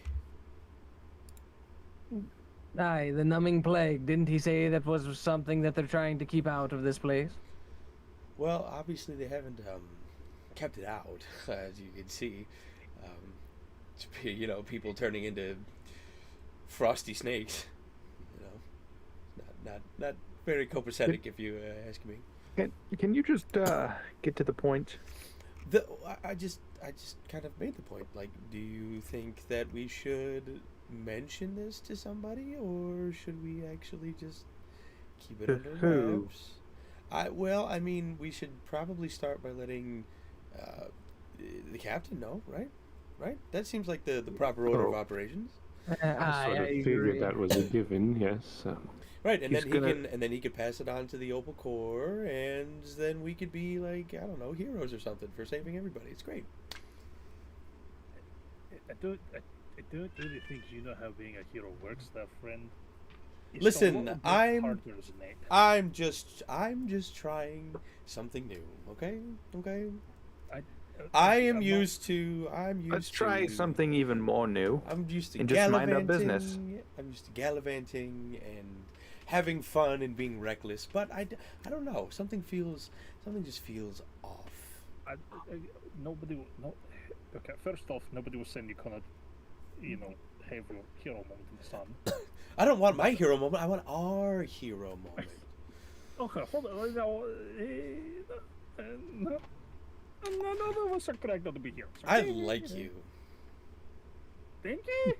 But anywho, Thank you, but anywho. You have a silly voice, and I like listening to it. Keep going. Did the guard give you a reason not to tell anybody? Like, or was it just kind of like, hey, shut the fuck up or I kill you? Well, he didn't say he would kill me per se, but he did seem pretty serious about it, which also kind of leads me to believe that this is pretty bad, and someone should probably know about it. That's like above our specific pay grade. You know, like people that can actually do something about it. I mean, we can kill as many like, you know, cold snaky things as we want, but I don't think that's gonna like stop anything. You know what I'm saying? Well, the barkeep there seemed to know about this numbing affliction. That So- is fantastic news. So I would assume at least maybe people around the dock area here are already aware.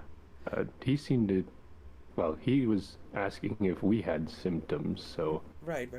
seems like it's something that might be already publicly known. But well, why would it be public, or how would it be publicly known if the guard told me not to mention it to the Opal Corps? I think he maybe said don't mention that he might have gotten bitten. Did I he don't know. mention not to tell the Opal Corps specifically? I believe so. Is that correct, DM? He didn't want to cause a panic in town or in the city. Did not want to come. So he was like, "Hey, like, let's not bring this up. There's enough witnesses. Just keep it to yourself." Okay. At least the true nature of the disease. Okay. So he didn't say specifically the Opal Core, but if he didn't, he didn't want to start a panic, which means that I don't know, something just smells a little fishy, and there's definitely no fish here. So Well, snakes might be similar scent, but snakes are reptiles, silly. What do you think? What? well, who knows? These aren't regular snakes by any means. I guess you're not wrong. Well, the barkeep didn't mention anything about snakes when he was asking about symptoms, so it's possible maybe that whatever this stage of the disease is with the snakes isn't something that's known. I don't know. Something doesn't sit right with me, and I think that we should tell someone. What does everybody else think?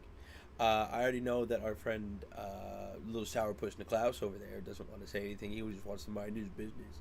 But I think that it's more important than that. So I think I'm want to gonna, get I'm gonna walk away. everybody's- I just want to get everybody. No, come back. I'm gonna walk over to him and try to like. Go Totally. stretch out my rope. I got business to take care of. No. You come back. You come back. I'm gonna walk over to him. I'm gonna grab him and pull him back.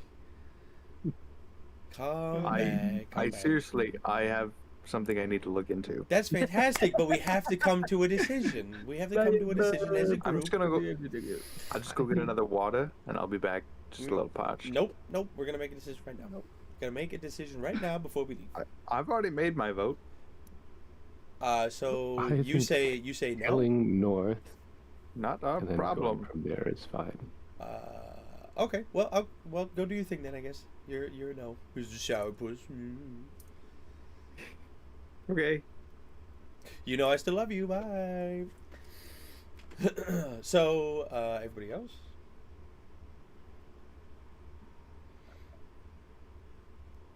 I think informing our captain is a good first step. Thank you, Oberon. I appreciate that. I mean, but at the same time, we don't know what's going to happen. I mean, what if they just cut out all these people like animals? That's not much of a way to live.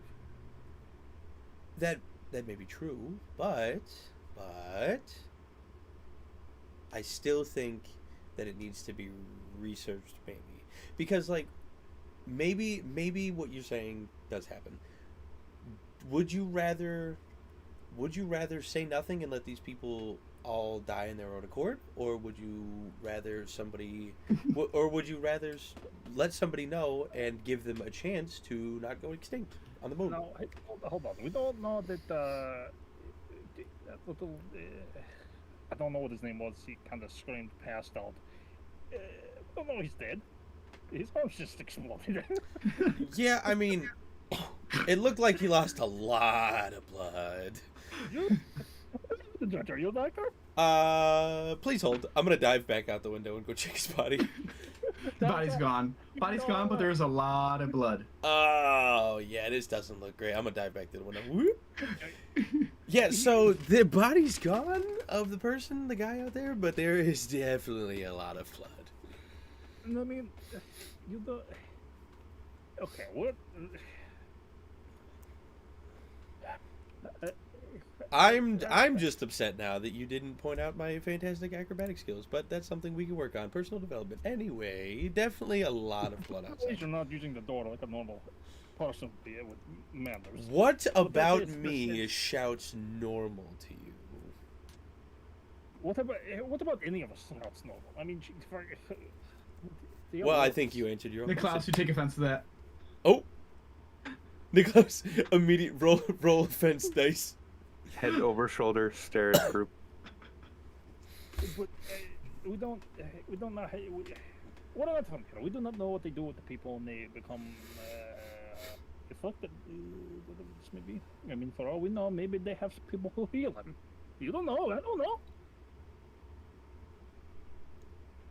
Maybe they have counters for it already. I don't know. I do think telling the mass public is something that we should be cautious about. It is, well, to give a sort of example, it's little help to tell a village that there's an imminent flood coming when they have no time to flee. So if it is something that cannot be fixed or cured, or that we don't have more information about, informing the general populace might be a bit preemptive and not having a positive effect that you may be intending. I don't know. It just doesn't sit right with me. So, 2 yeses, 2 nos?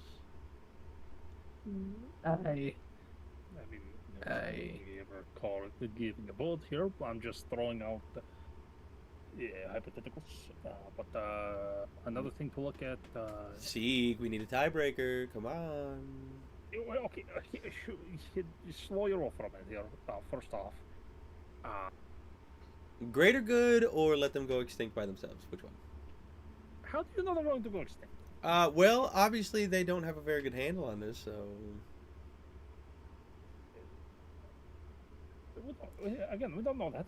We're outside. If they had a good handle on it, why would they not want to cause panic?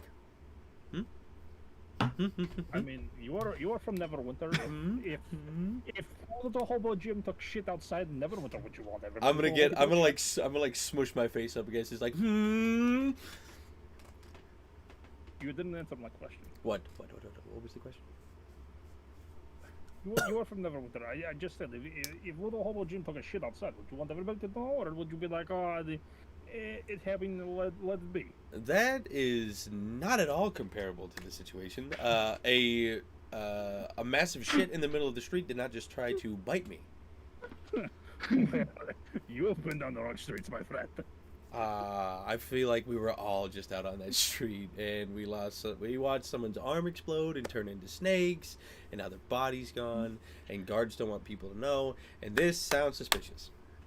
I would assume that maybe the bodies are gone because the guards wouldn't have wanted them to be sitting open on the dock area. Right, because they would have to explain what happened, and they don't want to cause panic because they don't have things under control. I think bodies in general aren't really something most people want around on the ground. You're not wrong. But I think we should go see the captain. At the very Ah. least, we need to go tell him that we were successful So already. is that 3 S's and 2 No's, I hear? I feel like you're not going to listen to what I say anyway, so I'm going to watch the chaos unfold. Haha! The eyes have it. Let's go. But whatever. And I will unsheath my scimitar, and when I say the eyes have it, and I'll salute to the door, let us go, and I'll begin walking out triumphantly. Through the real door, right? Yes. I will realize once I exit the door what I've done. I will run back in and I will dive through the window. All right, that's fair. Haha. Klaus, did you have business you're tending to, or you're trying to get away? Yeah, no, I was gonna go talk to the bartender really quick. Okay. Yeah, so. Well, I know this is quite an odd request. Is there any way? Well, I guess the first part of this isn't odd, but the second part could get odd. Is there like a shop out here, or is that more in town? It's this is more for like mass trades, but I may be able to provide you with some more information if you would pay for your friend breaking my window. He's holding his hand out. I totally How forgot much? about that. Like a gold? I don't know how. It's good money... with me. Okay, I just. Oh, I seem to have dropped all my gold. Hold on, let me check my magical website to make sure how much I have. We were Okay, all given I 100 gold found it. pieces. I found it. All right, here's a gold. 1 million gold pieces. Oh my god. He goes, well, it's crazy. I just remembered a place.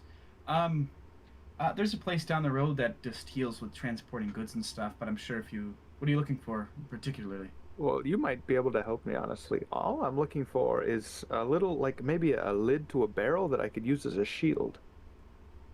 Oh, well, hang Or a tight here. makeshift one. Hang tight here, and he heads upstairs. A little bit of time passes by, and you kind of turn around and you can see Z and the rest of the party. He's like trying to he's very very still having this Animated. conversation. This is while they're still making that call before they started to leave. And then the barkeep comes down with it's like about a I would say like a 2-foot round it's a lid to like a wine cask. It has like 2 steel strips across it that kind of hold the circular part together. He's like, give this to you. All right, But that works. You gotta pay me the deposit, which is 2 gold pieces. A deposit on what? On the barrel. They reuse Oh. these. Oh, I see. So now I have an incomplete barrel if I give you this. It, What am I could gonna do you- with a whole ass barrel without a top? Could you throw in some rope, maybe? Just a little bit. Okay, never mind. I'll figure it out. Just have the gold. I'll take it. Thank you. Here's your. Wait, did he just Lid. ask? Did he just ask for rope? Yeah. I don't know Am what happened. am Something I happened. in earshot of this? No. No. I'm wait. asking the DM. No. Am I in earshot of this? Cole, I have rope. It just I didn't would get say- over. No, you I would shut your whore no, he's mouth. downstairs. I would say roll a d20 if this is occurring after you guys headed out or while you're still in there. Okay, whole rolling d20. A 10 and Oh. higher, you're still in the building Why didn't it roll in the thing? There we go. first. Oh! I thought it was a 20. I was like, bro, you heard the word rope and your body glided across the room. Dominance. You start pulling invisible rope. Invisible rope back after this motherfucker Um, just. Ooh. You are GD. so lucky. Did you have like any kind of like pack or something that you I had? do. It just didn't come over for some Hold on, reason. yeah, hold on. Let me double check in. There were some things that kind of fell through the cracks. It was weird. Like some things on yours was perfect. I looked at another person's sheet and it's like it's missing. I'm like, what the fuck? And like vice versa. So It's you the one with have broken pitons and stuff. I don't know which one that is. Adventuring yes, gear. yes. Hold on, I got you. Yep. Gear. Adventuring gear.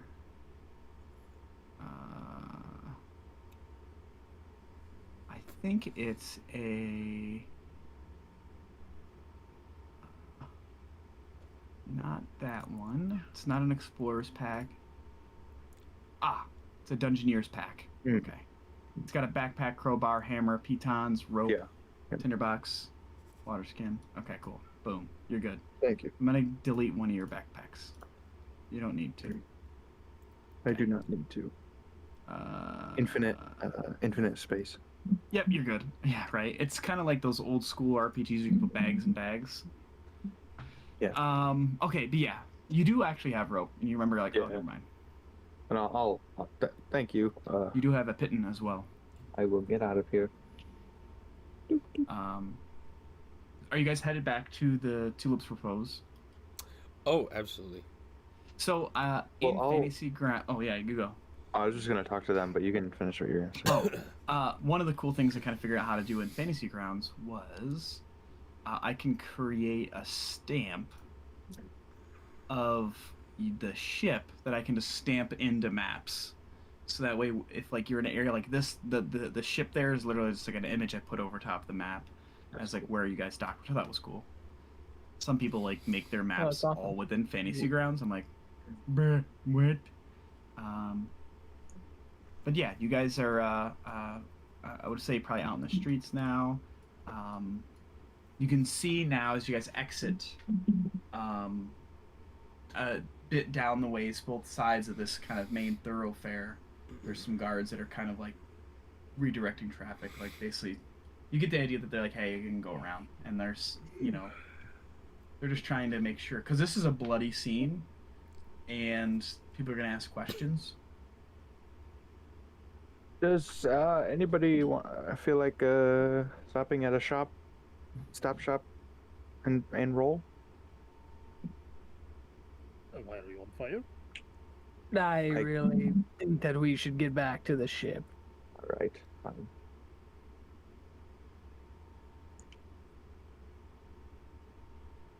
I think he might be on fire, everybody.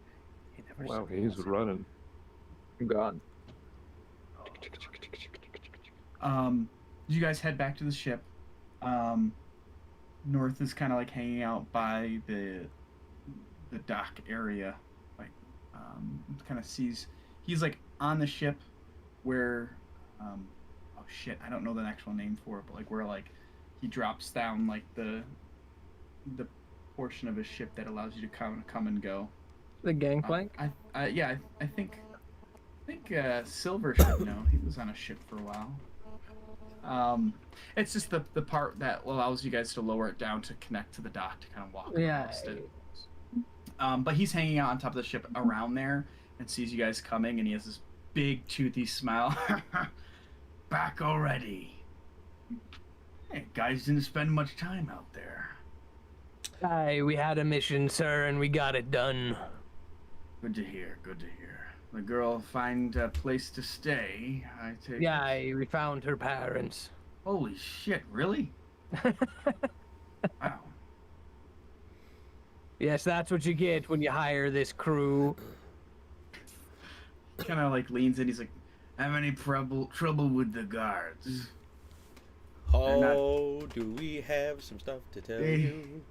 They seem to hold a grudge against certain Outworlders. They also seem to have a secret captain. And I'll stand straight up and give a salute. Captain? Secrets, huh? All right, let's hear it. Yep. And I'm gonna look at everybody and see what the consensus is. I remember 3 yeses and 2 no's, so the yeses have it. Okay, so there was a teensy tiny mishap. All right. So we Did you kill anyone? Not people. Okay, good. Okay, awesome, very cool. So, we watched a guy's arm explode into icy snakes. It was Both arms. both arms. We watched the guy. One snake from each arm. Yep, we watched this dude's arms explode into icy snakes. It was pretty crazy. What? Yeah, he's most likely deceased. But yeah, there was a lot of blood. You should have seen it. It was like a Van Gogh painting. It was crazy. But The He's guards. like, he looks around. He's like, looks over at Fry. He's like, the fuck is he talking about? Go on. But it seems that the guards referenced something called the Numbing plague. We were asked specifically when we got off the ship and into the port if we had any sort of symptoms of like tingling or numbing sensations in our hands, and one of the guards specifically told me not to mention anything because he didn't want to cause a ruckus in town. But I feel like this is pretty important. All right. Well, they're fucked. Get on the ship. We need to go. Oh, I don't like that. What do you mean? We What need do you to mean? listen. They're fucked. Listen. This is serious. I I didn't think we would told you. encounter. I didn't think we would encounter it so quick. We need to report to command. There's nothing we can do here. Oh, I knew it. Turn around and look at Niklaus, and I'm gonna do like one of those like hand on the nose, like Nanner, boo-boos. yeah, neener Just- boo-boos. He's wrapping this very visible rope around the top to a barrel. Look at you! You made it real visible. Oh, I'm so proud. Just looks up at you, glances at you, and just back to wrapping it around We, as he can. Z, Yes. thank you for the update. Oh, you. We, Anything Silver, for you, Captain. good job bringing everybody back alive. Aye, Captain. Yeah, good for you. Oberon, not sure what you did out there, but you go, man. I killed the snake thing. Yeah, go team. Holy shit, nice. Well, I don't have any points to give you, but Wait, we we can get start points? getting, well, commendations eventually. Oh. Yes, Gasp. but that, yes, I can submit a report. I'll have you guys do a full workup. I am going to get so many commendations. So, listen, you have accommodations downstairs, and it has a bed. Anyways, No, So- no, but that's very funny, Captain. I see what I did? Yes. See what I you did? All right. So, but did you say you talked to the guards? You said the guards were concerned, right? Yes, very concerned. Did it seem like they knew about it? Yes? Yes. Yeah, Captain, Okay. they did. Knowledge is worth all the power. So, if the guards know about it, it's most likely the government knows about it, and they're doing something. Now, this may have been an isolated incident, but it's highly critical. We report this to the Opal Corps. This has been something we've been dealing with for the last 5 years, which has seemed to have peaked a bit in the last few months, which is we're a bit stretched thin. It's also why this ship got commissioned, is because there's more hands needed on deck. See what I did there? Oh, like that? Yeah. All right. I've so- already. So Z has he has a pad and a pen that he pulled out, and he's like, "Oh, I gotta write this down." Knowledge is all the power. Perfect. All right. So we need to go back. report to On command. deck. See, he gets it. Listening with his eyes, I guess. Aye. With his My eyes. ears work fine, okay? Oh, good. This is so much fun. So what I think we should probably do, we'll take the ship to command at the Rock of Brawl. Let them know there was an encounter here. We can send another scout ship over here to see how real serious the situation is, to get in touch with the government.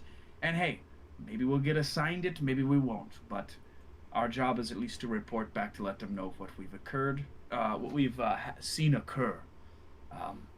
Any objections? Oh No? not for All right, me. great. Let's go. Captain, yes. when you say returning to command, you don't mean returning to Toril, do you? No, that's just an academy. We're going to the actual headquarters, the command of Opal Corp. It's a very large building. Have any of you been off-world? I know, Silver, you kind of mentioned a bit. Have you been to the Rock of Brawl before? Aye, I know the Rock of Brawl very well. A little too well, if you catch my meaning. I'm gonna let that slide and pretend I didn't hear that. I'm gonna hope that I heard it for a good reason and you were a nice guy there, because you don't... In case, just as a quick heads up for everybody, there is no guard, there is no police force. The Rock of Brawl is govern by themselves. You take care of your own business. Um, there is a council that exists, and trust me, if you cross them, you might as well kiss your ass goodbye, because very rarely do they ever deal with the doings of citizens. So, just a little heads up for you. We need to head out. We've got plenty of food. It won't take us that long to get there, so... You guys all good? Yeah, Captain. Hop aboard. Should only be a few hours. Very good. The deckhands kind of skitter over and pull up the frickin' steps over to the dock and begin to kind of prepare things. Yang kind of, after kind of giving one last final stretch, he returns downstairs to where the spell jamming helm is.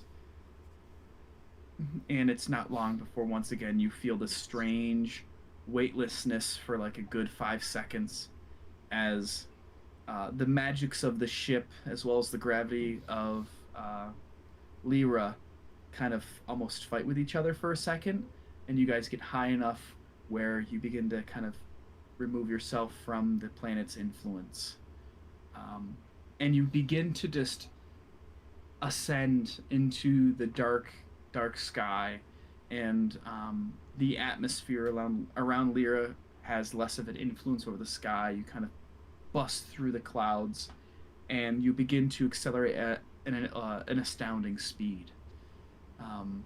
The sky immediately turns black, the darkest black you've ever seen, and you begin to see stars and other things kind of pass by you as you're traveling. And eventually you hit a point where the ship passes through almost like I guess what you can call like a barrier of sorts. It's almost like coming out of water with your eyes open. There's suddenly this blur, and then there's this clarity, and suddenly your senses are kind of impacted by this change in atmosphere, and there's this brilliant kind of purple and pink, almost like mist that exists everywhere. And you kind of, as you look back to where you just came through this portal, is this disc that's massively massive. Like hundreds and hundreds and hundreds of times bigger than the ship. And it's like this disc that has a rim, and inside of it you can see a sun, and you can see a few planets, and it's almost like looking into a mirror, but you're not looking into a mirror, you're looking like into like it's almost like looking at a 3DS, right? If you guys have ever looked at that, it's like a really eerie kind of like, it's a flat thing but not. It kind of plays tricks on you, but North just yells out, welcome to the Astral Sea, my boys. Take a big deep breath, because it doesn't even matter if you breathe or not. Don't even eat either. And Silver, you would know, and anyone who has any kind of inkling of the Astral Sea, time does not...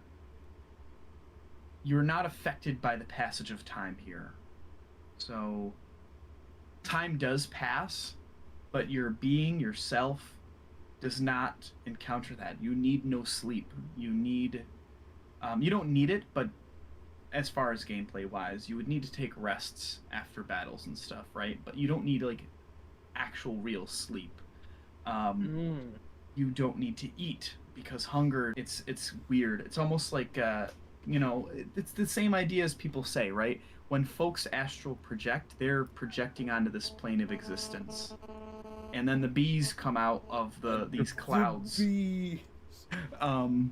But it's a fantastical view. It's fucking gorgeous, right? And the picture I put in the chat originally kind of really kind of sets it off for that, and that's the one. I'm just gonna copy the image and paste it again for you so you know what I'm talking about. With your guys' ship within the astral sea, it's it's a multitude of colors and mainly pinks and purples and this kind of like very pastel vibe. Um, and now you guys are just kind of floating and coasting, and you're passing by structures of like broken planets, like shipwrecked ships that I don't know what they run into, but there's abandoned ships that kind of litter this plane, and North is just like, I fucking love this place. Yeah, you, Captain. Me too. you guys begin to travel, and like I said, it's very weird. Um, North kind of, he can kind of identify the folks who are like greenhorns, and he grabs an apple, right, and he's like, come over here, and he just throws the apple over the side of the ship, Oh, and it just disappears. It just disappears out of sight, and then suddenly it just reappears, and then it hits an apex, and it goes below, and then it comes back up, and it's just bobbing there in space, moving with the ship, and he's like, so that's lesson number one. And he kind of slams it like on the railing. He's like, if you fall off the ship, don't panic. My turn, and I'm gonna jump off. Really? Yep. All right, so you jump off, and you just see Z disappear. And then he just comes back up a little bit rotated, and then he goes back down. Oh, this is fun.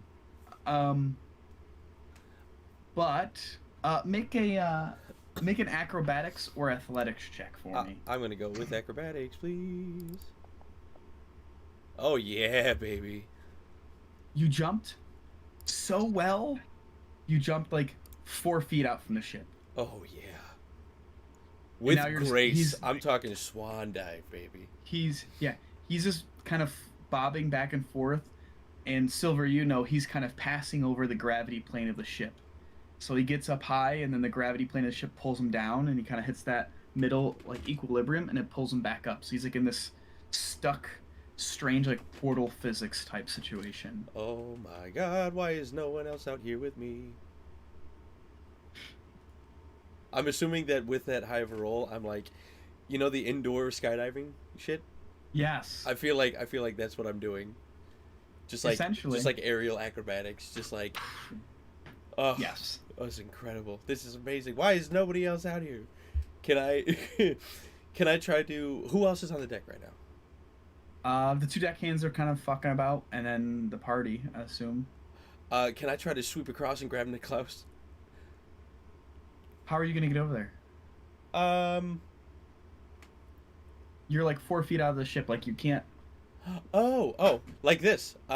So I will spy Niklaus. I'll be like, ooh, perfect. You're so small and you will do so well. And out of my back will sprout a set of astral wings.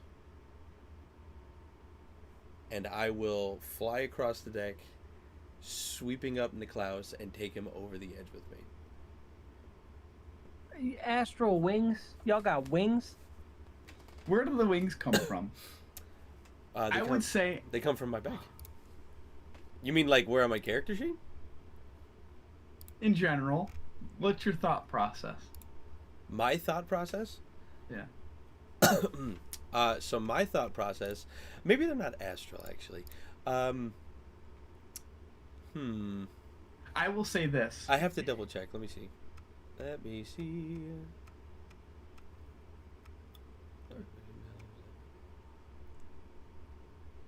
Yeah, winged. I have a flying speed of 30 feet while I'm not wearing heavy armor. So, Where the fuck are you getting this? my variant Teach me. feral tiefling. That's my racial ability. Oh, they are. I'm sorry. They're not spectral. They are bat-like wings that sprout from my shoulder blades. You just confused the living hell out of me because I'm first you so said sorry. astral. I'm so sorry. Yes, And I was like, they are not astral. they're real wings. Yes, they are for sure wings. They are bat-like wings that sprout from my shoulder blades. you guys will now see that in the back of Z's like garbs, that there are two, not necessarily holes, but almost like folded over slats, kind of like shingles on a roof, Yeah. where the wings can flip out and then come right back in. So as I'm doing my aerials over the deck, those wings will pop out, and I'll swoop down and I'll grab Niklaus, and I will take him over the deck with me. Okay. You gonna try to fight this, Niklaus, or are you just gonna I'm do just whatever? letting it happen. Okay. So you go over the edge. Oh see. my god. He said he's gonna fight it or no? No. You said no. Oh yeah, I'm gonna take him over and I'm gonna toss him up and I'm gonna grab his hands like the circus people, and so we're gonna go into like a spinning like a spinning skydive kind of thing just over the edge as we're going up and down. Isn't this fun, Niklaus? Look at this. Look at you, not such a sourpuss now. Look at you go. Make a dexterity check, Z, as well as you, Niklaus.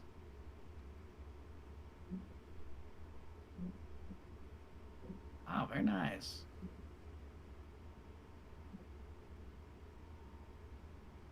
You want to give me a dexterity check, Zivatir? A dexterity check? Yeah. Absolutely. Where is my dexterity check? Let's try to see if you're getting accustomed to like the 17. atmosphere. It's still pretty good for both of you. You guys go over a deck, and you guys hold on to each other. Well, I don't think Niklaus is holding on. He's just like there. But, Holding into my project. Yes, I was gonna say, don't want to lose that. An interesting thing. Where is this? Doesn't really have. Oh, you know what? Is it under here? I have it open. Okay, there's a rule somewhere about ship travel and people overboard. Give me a second.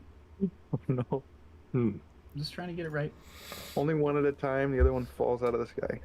Ah, here we go. Okay. No, you can't Then- fall out of the sky. You're just gonna bounce back and forth until someone grabs you. Don't worry. Objects, gravity plane. Niklaus, you are such a worrier, and we're gonna work that out of you. Personal growth. All right, Mrs. Cleese, calm down. Don't you dare. You're next, Sieg. So, Silver, you're a little bit like uneasy about them being overboard, but you know that like I don't know how technical you know, but you would understand that they should be okay as long as they don't fuck around for too long. Oh 'Cause- my god. Because anything that's like unanchored to a ship, you get kind of pulled along with the air envelope, the gravity and the air envelope in the space, but you drift a bit. Yeah, So- but they lag behind, right? Yeah, it's like you move 10 feet per minute. So it's a very slow.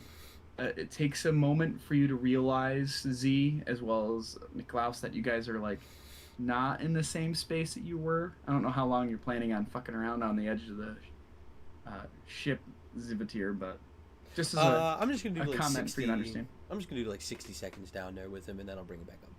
Okay. So you guys spend some time and bring him back up. And North just is like, you crazy bastards. Haha. You want to go next? No. Oh, sorry to spring that on you. I have wings. They're pretty cool. I can fly around a little bit, and yeah. Does anybody want to ride, or? It's great with kids. I'm just gonna, like, my arms are gonna dart around, and I'm gonna land on Sieg, and I'm gonna tackle him overboard. As he goes, no, I will say once this whole thing had started, Sieg made his way down to the lower deck to find his room. What? I don't know if you'd given him one prior. Yeah, Sieg already found his room, so you would know where your room is. Oh. Yeah, having taken that bite, Sieg's just kind of like.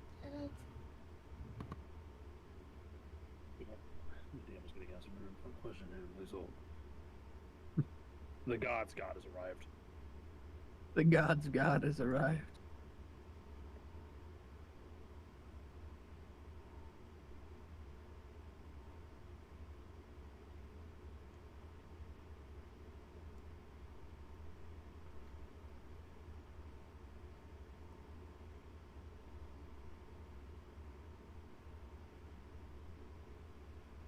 Dead silence. A hush falls over the crowd. Well, when the God's God arrives, you know you gotta let it happen. Sieg steps up to the plate. Batting left-handed instead of right-handed this time. Strange. That would be the worst thing I could ever do in life. Z steps up to pitch. He looks at the umpire. The umpire looks at him. They lock eyes. Their hearts beating faster. Flush befalls their cheeks. He gets flashed for a changeup. I know, right? Wait, a slider. He have like restrictions on his phone that he has, where he has to like request access to install stuff. So he was coming in and asked me why I didn't approve his game he sent earlier today. I was like, "What are you talking about, bro?" Told him to go find it again. Father, I need you to sign the papers, please. Essentially, yeah. He's pretty good at getting things he wants. Like, I had to buy him some V-Bucks. He bought the new Spider-Man skin on Fortnite today, so he was The pretty old excited. Spider-Man skin. He immediately runs over to the Alexa. Goes, Alexa, play Sunflower by Spider-Man. Let's And then he's go. just over there dancing. He's just like, Eh. straight up. I was like, dude, you are so wholesome. Yeah, Siga's made his way to his room and is just kind of essentially sleeping from his bite. Kind of backpack and like his sword as well, kind of just leaning against a wall. His boot knife's still there, but having the opportunity to actually like sleep on a bed for the first time in quite a long time, he like legitimately passes out. And yeah, we'll leave it at that. All right. That is fair. I like that. Z, is there anything else you're trying to do? No, I guess not. But you guys begin to kind of coast along, and it's like it's strange. It doesn't feel like you're moving, but you can tell because things are moving by. You happen upon an area of space where there's more blue than purple in the sky, and you can see this massive like asteroid rock that's kind of just coasting along. You can see it's got two large, very large, like wings that kind of jut out the back of it, and it's crazy because you can see that it's almost like an asteroid's been cut in half. This is like half of an asteroid. You guys can see now, like in like really good view, the Rock of Brawl. You can see there's one side of it has these wooden docks that extend out for ships to dock upon, and then there's like a whole living space in another area where there's like grass growing, and there's just creatures floating about in space, and just it's a really awe-inspiring view. And North goes, back at the rock. It's a lot. There's a lot going on. It's definitely a strange sight for fuck. Oh, wrong button. It's a strange sight for a lot of folks. But eventually you guys kind of anchor in to the dock, and North this is kind of yells out, come on with me, crew. Time to go say hello to the bosses. And that's where we'll end tonight's session. and we'll pick up with what's going on in the Rock of Brawl as you guys make your way to the Opal Corps headquarters. It's a really, really, really, really cool space, and I'll show you kind of like the actual. It reminds me of Avernus, the map does, but you can kind of see this is kind of like this is like the layout. You guys would obviously see this coming in. This is like the Rock of Brawl, and you guys are on the western side of it, where the ship docks are. And there's also a dry dock where ships with that may be staying longer, or ships that actually have the devices to like land on dry land can dock. But it's very dope. Yeah. So I appreciate you guys hanging out, but we must retire for the night, We must that's right. retire. as a lot of stuff has happened. Absolutely. An incredible session by everybody. Applause all around. Yes. Very good, very good. Yes, very nice. Love all of you dearly. I am incredibly manic right now, so I have a lot of energy to burn off. But really I have to enjoyed buy him tonight's that session. anime body pillow. I gotta get you that anime body pillow you've been wanting. Rough, but Sakura? also yes. Maybe not that one. Ew. Ayo. But either way, we will be back next Ayo. week, same time, same place. And as always, say goodbye, everybody. Goodbye. Bye. Yay.